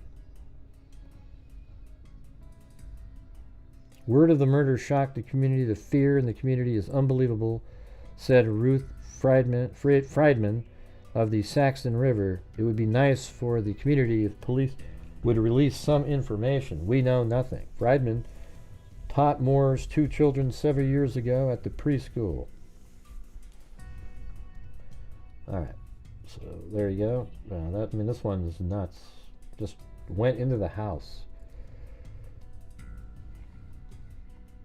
Witness in Westminster sought by investigators. State police have come up with evidence that a man in his early 20s was in the driveway of the Moore's residence that afternoon. Does that make sense? So 1986, he was 55, he'd be 31 because he was born in 1955. So, I mean, he could look 20. They're saying 20 to 25, wearing glasses and carrying a knapsack on his back, was in the driveway during the early afternoon hours of Tuesday, April 15th. If you saw or know who this person is, please contact the Vermont State Police in Rockingham. State Police Lieutenant James Camden wrote in a press release issued Sunday, if you are the person who was in the Moore home on this date, Candon wrote. You are an important witness that needs to be interviewed. Asked if the man was the same one police were trying last week to identify, find a question, Candon said. We're not sure if the same guy, but I believe it's the same guy. Last Monday, police said they wanted to question a subject that described as a 25-year-old white male of medium build who was seen on foot near the Moore residence in the early afternoon. That man, who may have been hitchhiking, reportedly had short, dark hair and was wearing glasses. I think that's that other image that's on the thumbnail there. When asked Sunday if the man seen in the driveway was a suspect in the killing, Candon said, whoever it is, he is an important witness.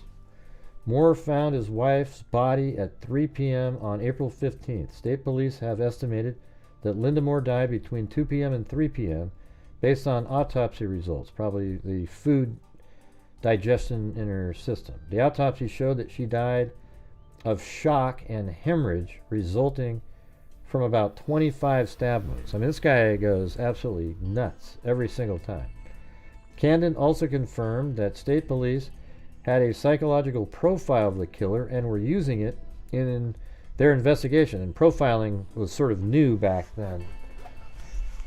In a related development, Candon said he would attend on Monday the first meeting of a task force set to investigate at least 8 unsolved homicides in Claremont.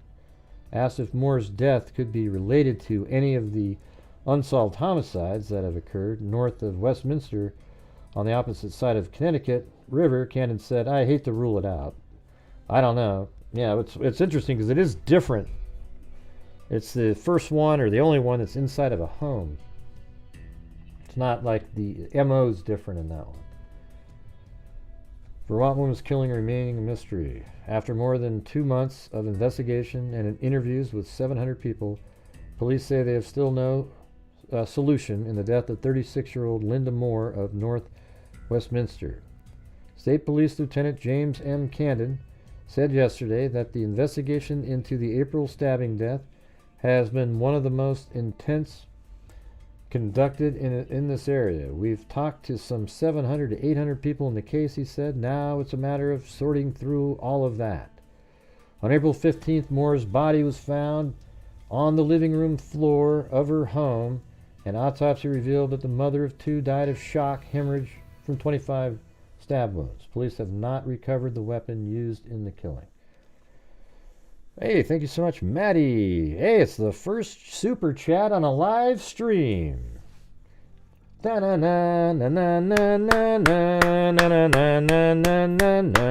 that's the Oregon. Wait, Oregon. No, it's Oregon Ducks fight song, I think. Yeah, OSU is OSU. Our hats are off to you. Anyways, so that was Linda Moore right there. Now there's one more homicide or murder is Barbara Agnew, and we'll do that one right now.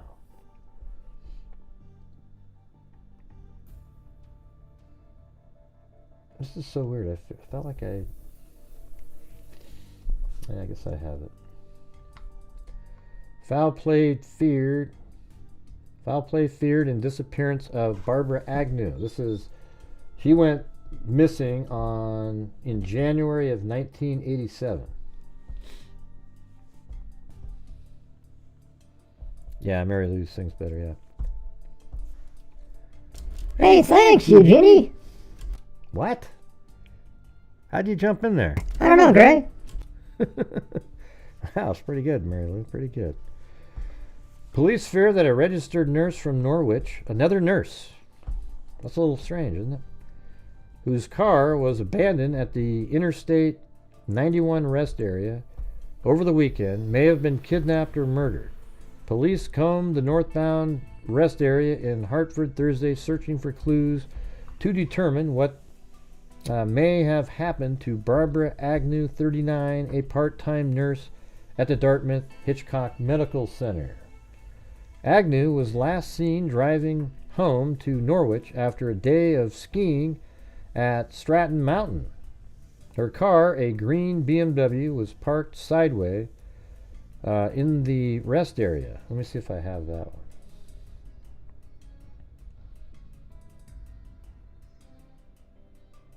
No, there it is, the rest area. Yeah, so again, all the other pins are right around. So right in that area here.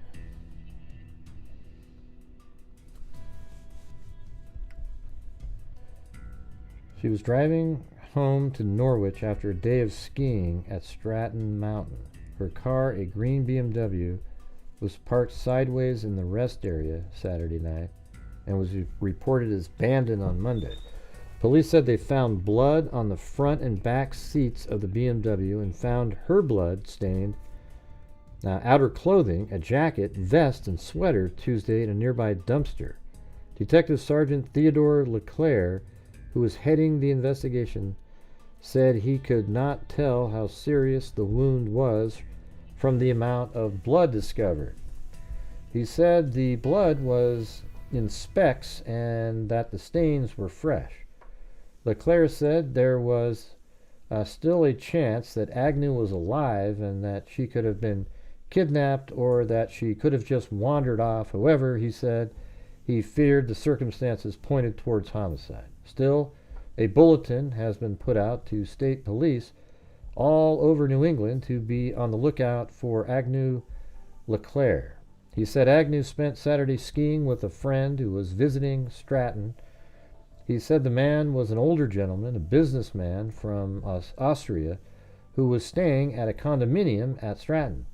He said the two were friends but were not romantically involved. Agnew had dinner with the man and then left for home.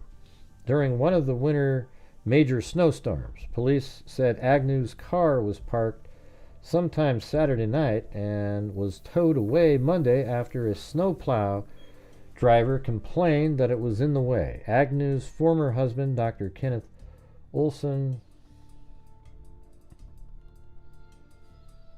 let's see, I'm not going to read the whole thing, reported her missing Wednesday morning. Olson was apparently supposed to meet Agnew on Monday when she was scheduled to be pick up their son, so they were supposed to see each other under a joint custody arrangement. But LeClaire said the police were not alarmed about Agnew until Wednesday afternoon when the bloodstained clothing was recovered. Toby Ferris, who maintains the rest area for the state transportation agency, I mean, if there wasn't like this serial killer moving around, you might think that is there anybody here? Like your comment Eugenie made, Mary Lou Sings Better, was like 10 minutes ago. Would you guys mind like conversing about the case at least? You know, it makes it feel like there's people here, you know. It's wild. Like if it's the drama channels, you guys are freaking, it looks like this in here. I mean, it just zips by like it's a freaking, you know. LeClaire said that Agnew's wallet was found inside the jacket, but that it was empty of money. Police sifted through the rest of the dumpster, but would not say what else they found. Detective Sergeant Gene Lessard said the police combed the woods and lawns around the rest area looking for a body or clues, but they found nothing else.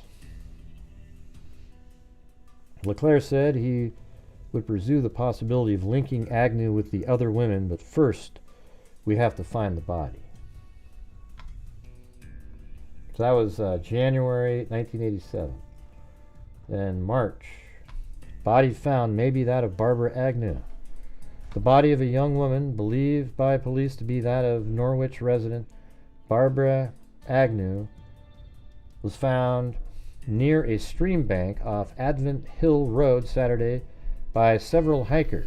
Police said they strongly suspect foul play, but would release no further details. And here's Advent Hill Road. So that's the rest area. And her body was found over here somewhere. There's Advent Hill Road.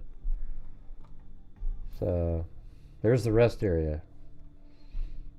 That's crazy how he does that. What to call in about what, Maddie? Are you like an expert on the case, or are you? Yeah. I was gonna have open the lines up though later. Just not sure what you would be offering. Let's see. The police detectives arrived on the scene shortly after the body was discovered at 3 p.m. And then got to get the numbers up, though. Got to get the numbers up. According to a woman who was in a party of 4 hikers who discovered the remains, by late afternoon, police had blocked off the muddy dirt road leading to the embankment, and a state medical examiner was at the scene. A member of the hiking party who wished to remain unidentified said that the body was found under an apple tree and appeared to be frozen. Agnew was reported missing after a day of skiing at Stratton Mountain. When Agnew's BMW was found at the rest stop, police located some of her clothing, a jacket, vest, and sweater.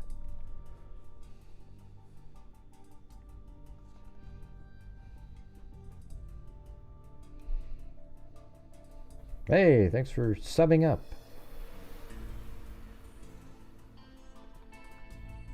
Authorities say Agnew stabbed to death. So again, look at this. Every single one of them. Barbara Agnew of Norwich, whose body was found Saturday after an 11-week search, was fatally stabbed in the neck and stomach. So this is the same crap this guy does.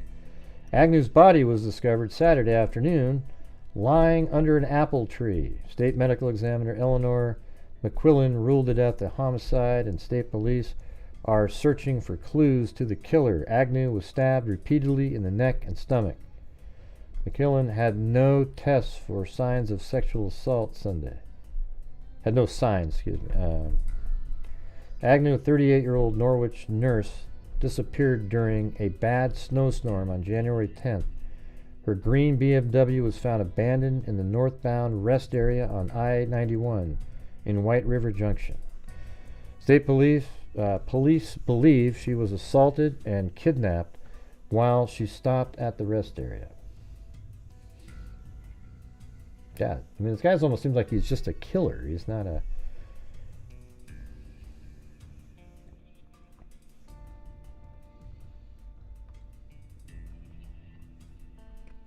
Possible link between Slang's probes. So now they're, they have all these different murders and bodies, and they're just trying to place them all together. Eva Marie Morse, Bernice Cordamanchi, Ellen Ruth Fry, an unidentified woman at this time, and then Elizabeth Critchley. This one here isn't one of them, I don't think. Sylvia Gray there. So we covered this on this channel last year in November. Or not last year, in 2021 in November.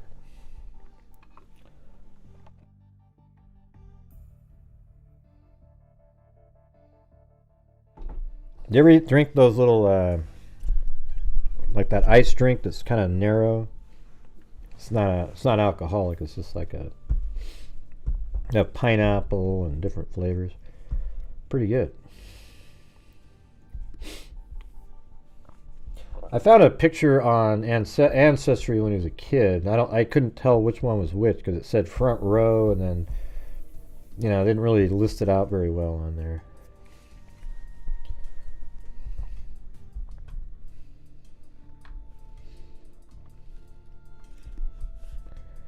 All right, let me show you where we're at now. See, now we're a little bit past 58.7%, you guys. We can do it. We can do it.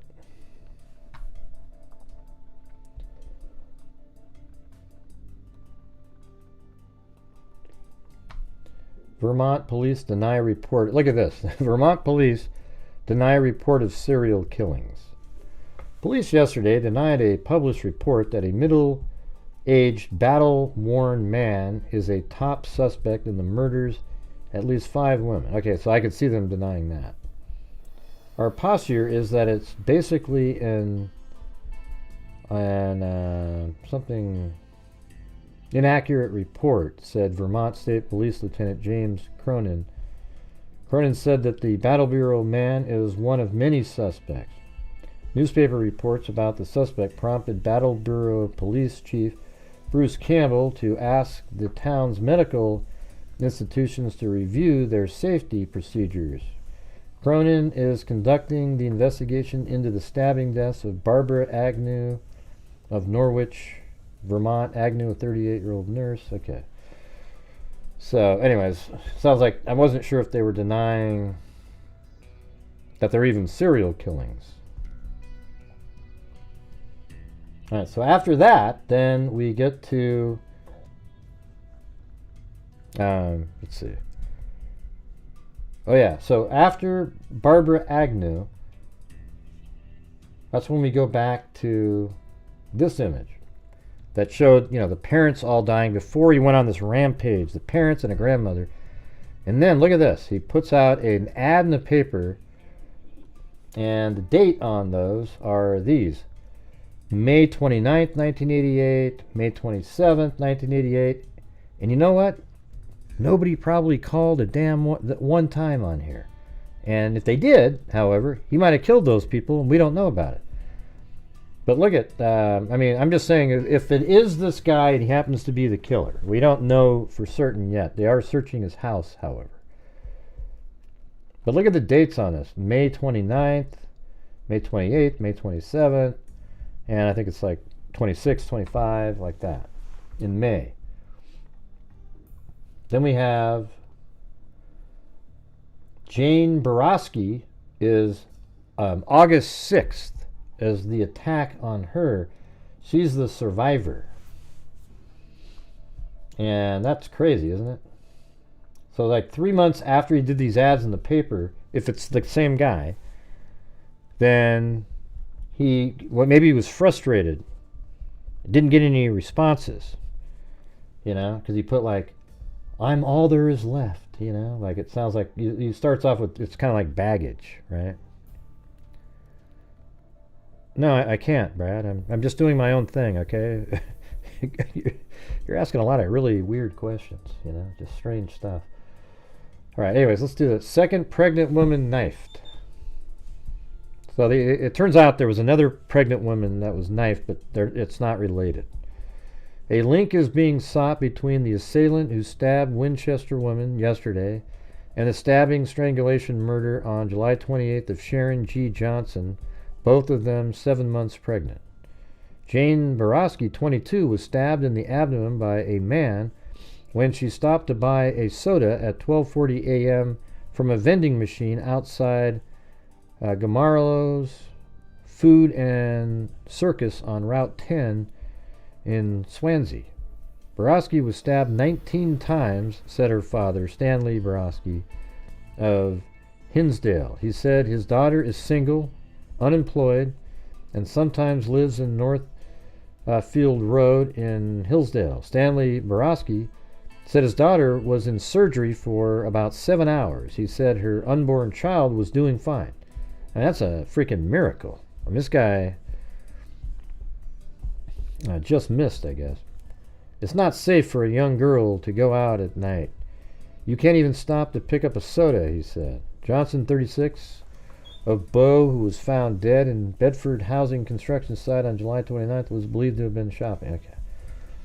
See down here, they have questioned relatives, friends, and co-workers, and they will continue interviewing people who knew her. Yeah. So they're talking about all the different victims. Jane Borowski was stabbed early Saturday in the parking lot of this supermarket on Route 10 in West Swansea. Let's see.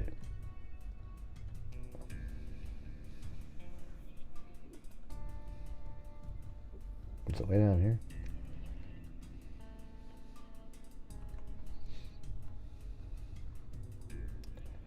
Swansea.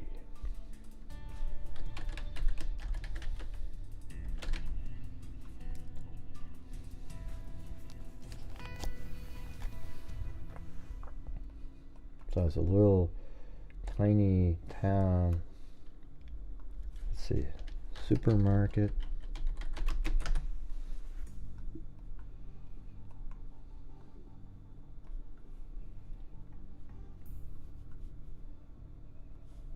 Oh yeah, this is Highway 10. This might be it.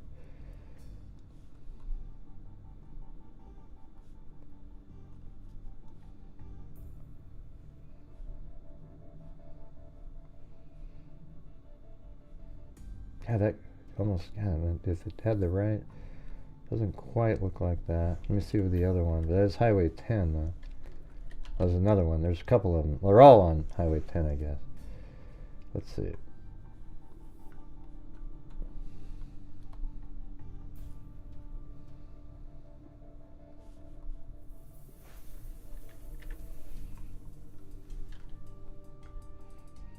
Here, I'll look at every one of them.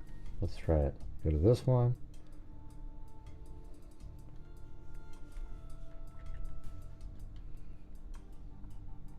Meat? Yeah, probably not a meat. There's a mini mart there.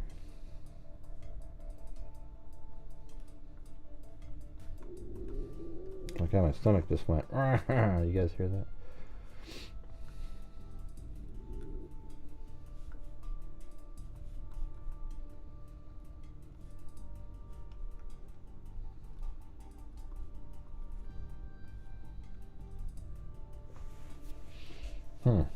That one kind of the right angle and everything, but I guess it could have been.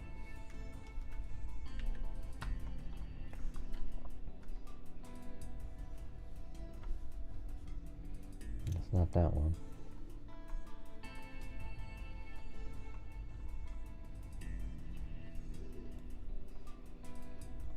Swansea meats. Let's go. We already went to that one.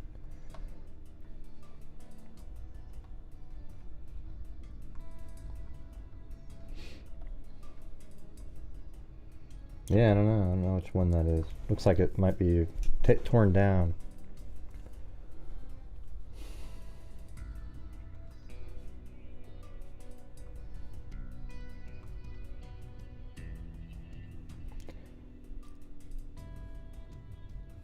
Let's see what this one is. According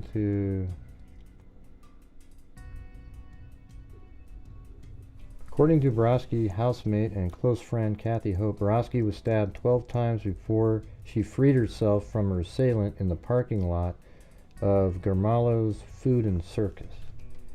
Is that still there? Goma. I mean, it doesn't sound like... Oh, geez, is that right there? So it was that butchery one. Hold on. This might be it right here.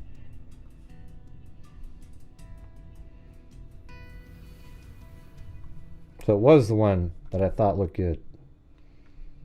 I said that one, this is the one right here. Right there.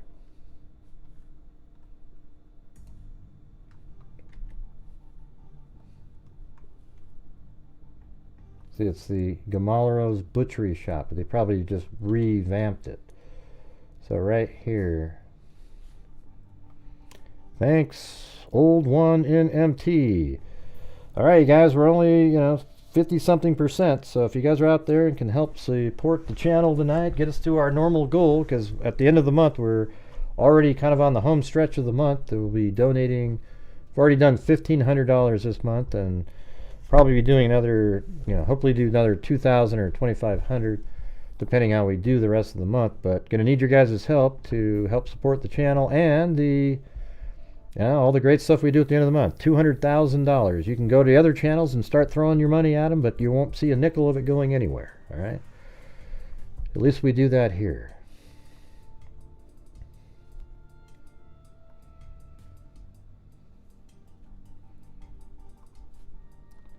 So this is where her car was found. Or where she was, basically she was stabbed.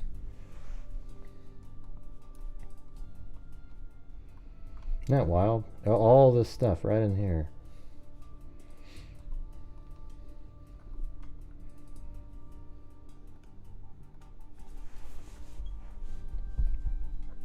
Hope said Borowski underwent search. So this will be a good description of what happened. According to Borowski, housemate and close friend Kathy Hope, Borowski was stabbed 12 times before she freed herself from her assailant in the parking lot of Gamarlo's Food and Circus supermarket on Route 10 in West Swansea. New Hampshire State Police investigators have released few details about the attempted murder. Hope said Borowski underwent surgery Saturday because her liver was damaged, and in the attack, and it says hospital officials would not confirm any information Hope provided the United leader about her friend. Hospital officials did say the baby, a female, is not in danger. I mean, that's insane, right? The emergency room doctor told Jane's mother that Jane was stabbed 12 times, with each stab wound penetrating her body. There was damage to her liver. The assailant attempted to cut her jugular vein and did cut her on her wrist, on cartilage, and her knee. He cut a nerve on her thumb and stabbed her several times on her chest, Hope said. When I went to the hospital, I had to lie to the hospital staff to get in to see her. When I saw her, she pointed to her stomach and shook her head no. I told her the baby was fine. She pointed again and said no, as if to say the baby was not going to live. Finally, I took her hand, placed it on her stomach, and rubbed it. She then smiled at me, closed her eyes, and went to sleep. That's kind of neat. Borowski is communicating with family and police by writing notes on paper and is being aided by respirator, Hope said. Swansea Police Chief Brian Brown issued a warning yesterday to women to exercise caution in isolated areas. Hope fears Borowski was followed from the Cheshire Fair in East Swansea. If she saw a car in the parking lot, she never would have stopped, Hope said. Borowski attended the fair with her boyfriend, Dennis Parker. Hope and her other housemate, Chris Hope, and another couple with 5 children. Half the group left at 11:30 p.m. Borowski stayed longer with the Hopes, leaving shortly before midnight. Borowski was alone in her 1985 Pontiac Firebird when she stopped at Gamarlo's to get a soft drink out of one of the vending machines outside the store. It is not known if she saw or knew her assailant. There is no evidence of a sexual assault attempt. She was able to get away from her attacker and drive her car 1.7 miles to the home of her friend Robert R. Grover in Winchester, drove over the Swansea town line. Hope said Borowski pulled into the driveway, tooting the horn. With the car headlights still on and the engine running, she got out of the car and ran to Grover as he came out of the house. Robbie came out of the house and said, "What's the matter?" And Jane said, "Help me, I've been stabbed," and then she collapsed on the doorstep. Winchester ambulance transported Borowski to Cheshire Medical Center. Borowski has been unemployed for about 5 months. About the same time, she has lived with the Hopes in a Winchester trailer park off Manning Hill Road.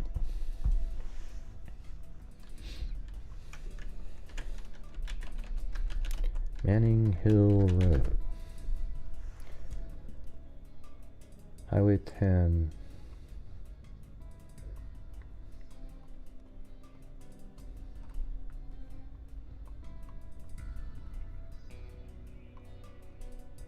So I guess it's just... is it close to the fair?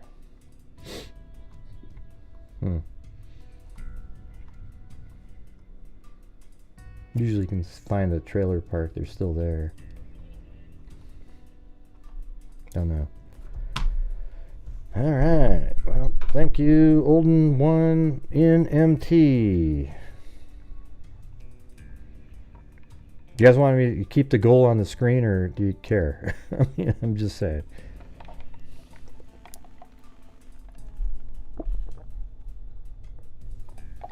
Yeah, that's good. Okay, here's one where she describes the assailant. Yeah, she lived. It's a survivor. I said that in my video today. All right, I'll put it on the screen. Not even really close. Janet M. Borowski, 22, described the man who attacked her in the parking lot of Gamarlo's Fruit and Circus on Route 10 as between 30 and 40. Well, this guy is exactly, this is 1988. He would be 33 years old. And having dirty blonde hair. She said he is about 5'7" and was clean-shaven, according to Lieutenant Martin Heon, the state police. Borowski's condition at the Cheshire Medical Center in Keene was upgraded to fair from critical yesterday after she survived being stabbed many times. An unborn child was not hurt, officials said.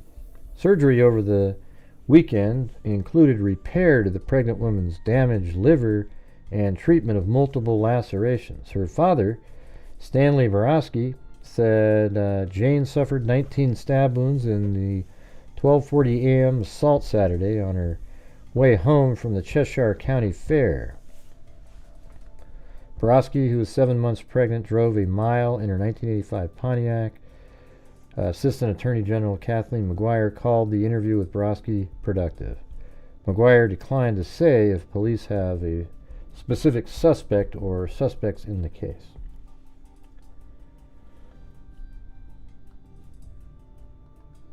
Yeah, I mean, this is this really long one. These are all in the description, so. And there's that store. That looks more like the one I was just looking at. So there's a long account that she has in there. That's her right there. That must be her kid, maybe, that survived.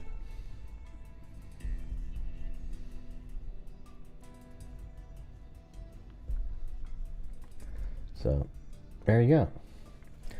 So, I'll probably open the lines here in a minute.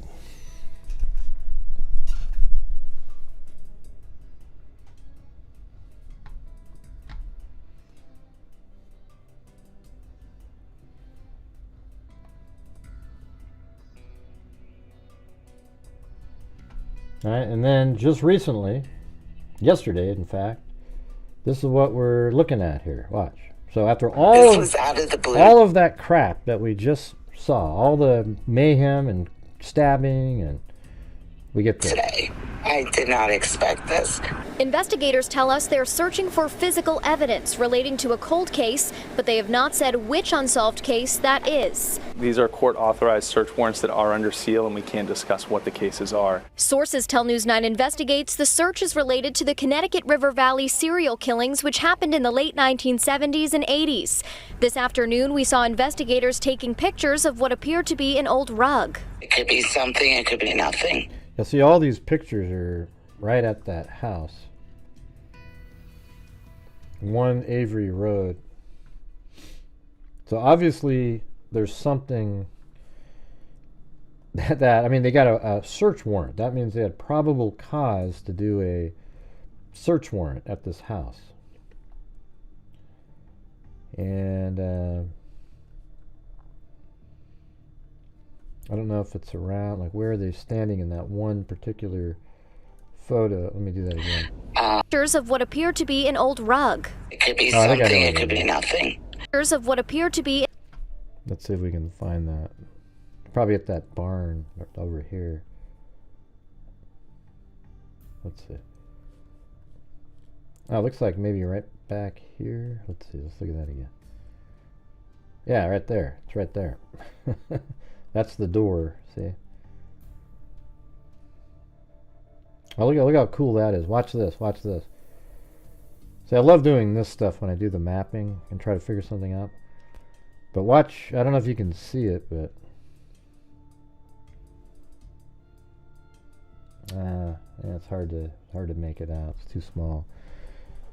So anyways, that door right there is probably this door, it looks like. And then that's the outer, so they got a little table set up right there, I think. Does that look? Oh, you can't see. Let me get the different screen here. See, I think this door here is this one right there. Looks just like it. So they're out there and they're looking and An they're old holding rug. up something. It could be something, it could be nothing. And that's what we have to do is, Yeah. Does that make sense? Is it just a narrow... Yeah, see a narrow space and then an opening. Appeared to be an old rug. it could be something, it could be nothing. And that's what we have to do is just wait and see. Jane Borowski says she's keeping an open mind. She received a phone call from state police this morning giving her a heads up about the search. They did inform me that this search warrant and the search was connected with the Connecticut River Valley cases. Borowski was stabbed 27 times when she was 7 months pregnant in Swansea in 1988. She said a suspect was never identified in her case, but that the crime fits the profile of that serial killer. I'm trying not to get emotional right now about it because, you know, there have been so many people, there's been so many persons of interest over the years, no real suspects. I mean, I'm always hopeful. Yeah, that's all we have.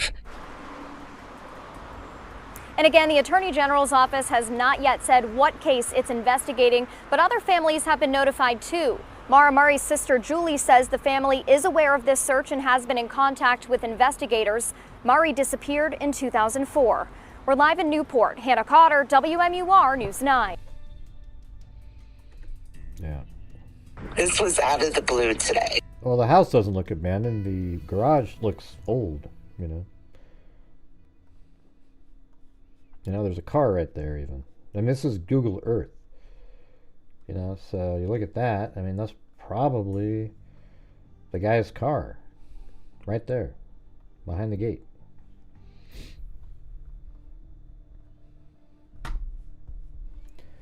All right, so let's go ahead and open up the lines here. The moment we have a troll call, though, we're ending the live calls. All right, so you can go ahead and blame them for it. But you guys, we need to try to make the goals every single night heading into the end of the month here. Last night I didn't really have to bring it up much, but tonight it seems like I keep bringing it up over and over and over again, and we're struggling. Shouldn't be difficult. Shouldn't be difficult with this many people. All right, let me get the numbers out. And there it is. So let me hear if you got some thoughts on this. If you're not kill Linda Moore. Hey, MJ Warren, listen, just don't pretend that you're just got everything figured out and you got it all nailed in. We're just kind of looking at this guy right here. We're not talking about some other person or anything like that, all right? We're just going over the case that we're going over.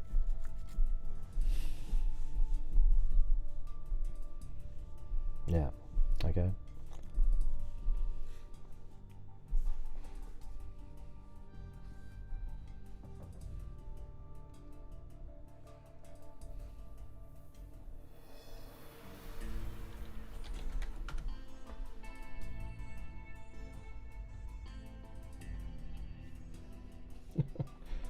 Man, what makes one night different than the next? Just crazy. Man, unreal.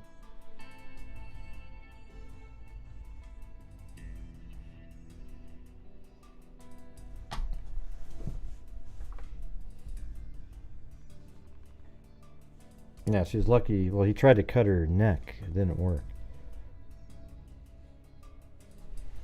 So I got lucky there.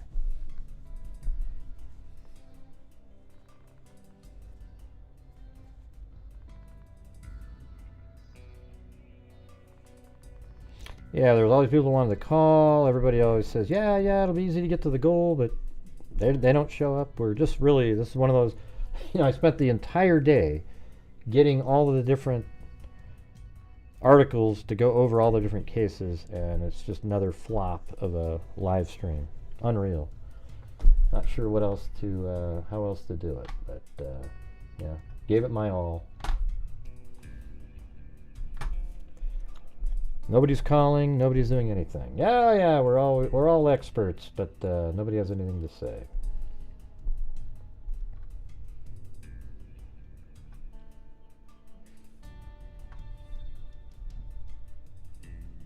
I'm gonna wait about 2 more minutes, and then I'm ending the show.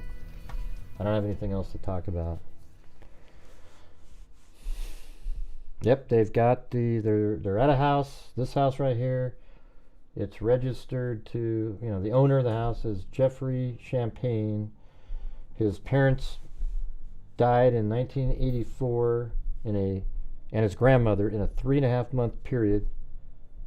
His parents' deaths were both sudden illnesses, which is pretty strange. They were 54 and 57. And then he went on if it's him, he went on a massive murder spree over the next 4 years. Then after that, he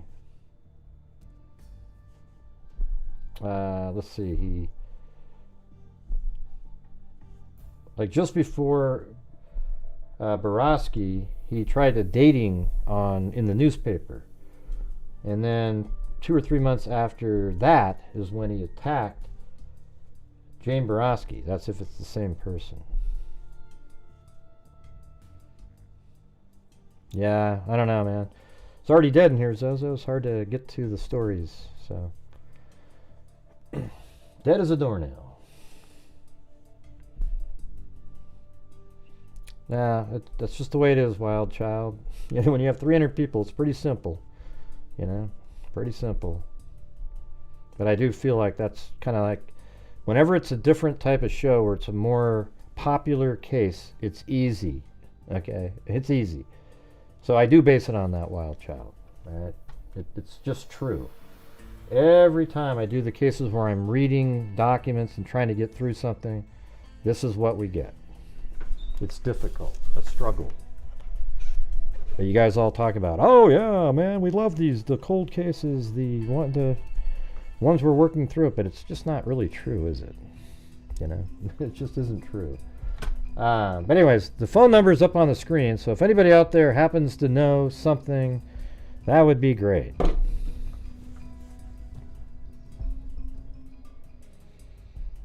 Call in if you're one of the people out there that what is it, the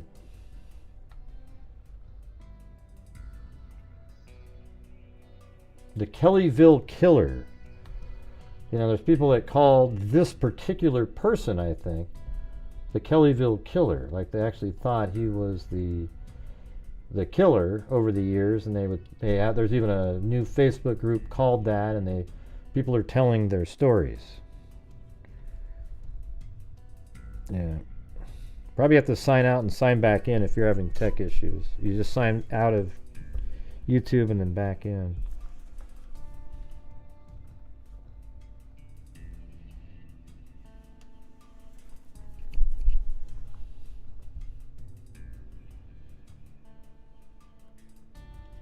Hey, thank you, Lisa, on PayPal there. Thank you very much. Not much coverage. All right. Yeah, remember a minute ago, hey, you're going to have call-ins? You're going to have call-ins? And then there's the phone number, and no call. I mean, I stopped everything. I quickly ran through the stuff so we could get to the call-in point. So there's got to be people in here from the area that you could call in and say what your, if you ever saw this guy or anything that you guys notice. I mean, who in the hell is the Kelleyville killer? Everybody seems to think that it's this one particular person. That it's this Jeffrey individual.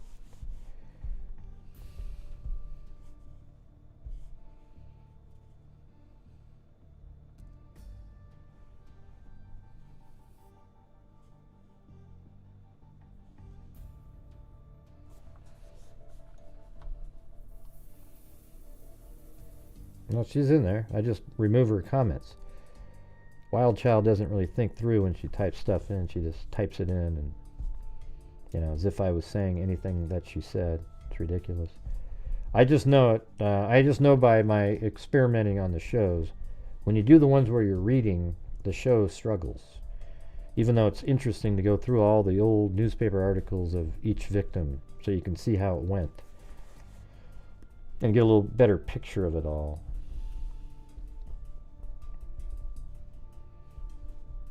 Yeah, it looks like there's a part of this part of the house was added on.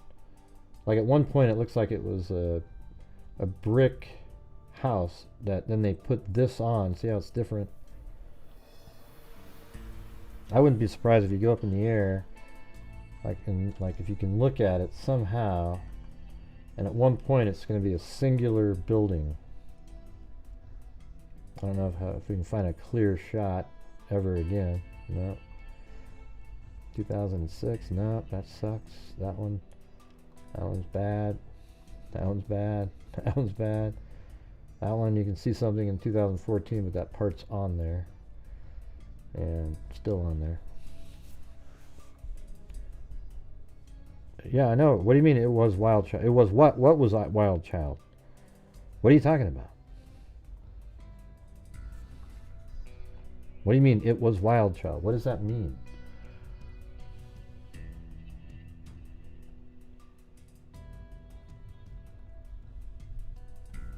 I don't know what that means. What does that mean? What do you mean it was Wild Child?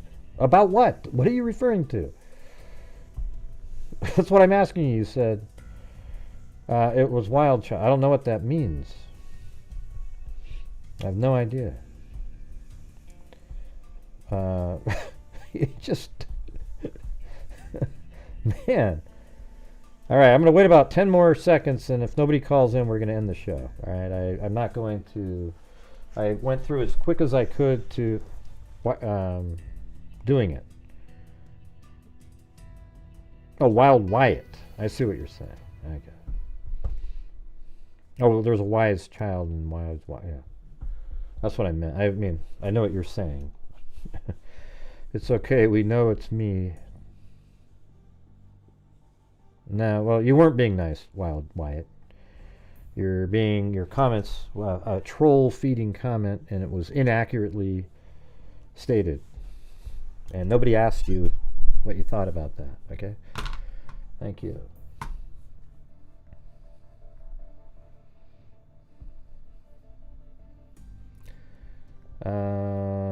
Let's see. I guess I could try to do this Kelleyville page here.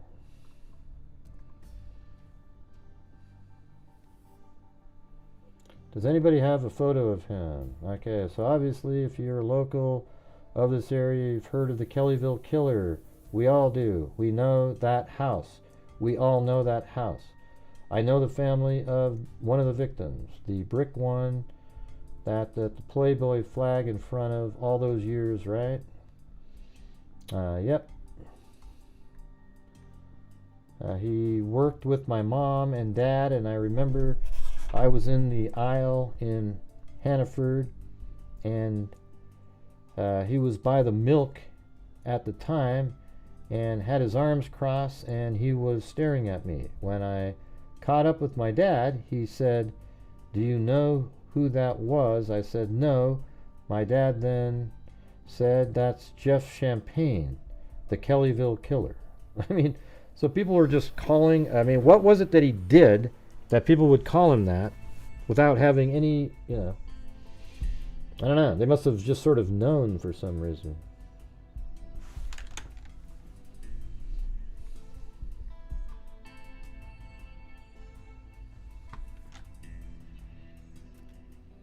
All right. Well, it is the way you wrote that. Wow, Wyatt, just letting you know. So,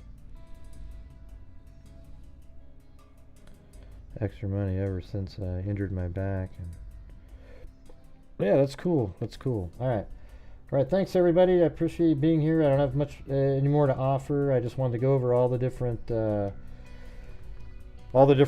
victims, and go over again the killer, how he lives right here, the different timing of his parents' deaths, the when he put the ads in the paper, it's pretty weird. So thanks Eugenie for the 5 gifted memberships. Gloria Batari, Terry, Brown Eyed Girl 714, Alley Cake, Flounder 23, Paulette Leonard, Katcha T, Vibe Chick, Kelly 76, Michelle H, Pixie Blue 5 gifted, Maddie gifted 1, Maddie gifted 5, then Zozo 51 months, Lil Puppy Paws 99, Alley Cake, Zozo, Cheryl Bullock, Richard Watts, Lisa Valenzuela, Michelle H, Paulette Leonard, Whiskey Boots. Then we had Salty C. Without that one, we would have only made 40%. Eugenie, Wendy Van Rokel, Maddie gifted 1, then Peter Maddie and Olden 1 in MT. All right. Well, thank you guys all very much for being here, and those who help support the oh, Jesus. It's going to be a troll. Here we go. Hello, who's this? Hello, hello, hello, hello, hello, who's this? Okay, bye. Yeah. All right, thanks for being here, everybody. And as they always say, until next time, be safe out there.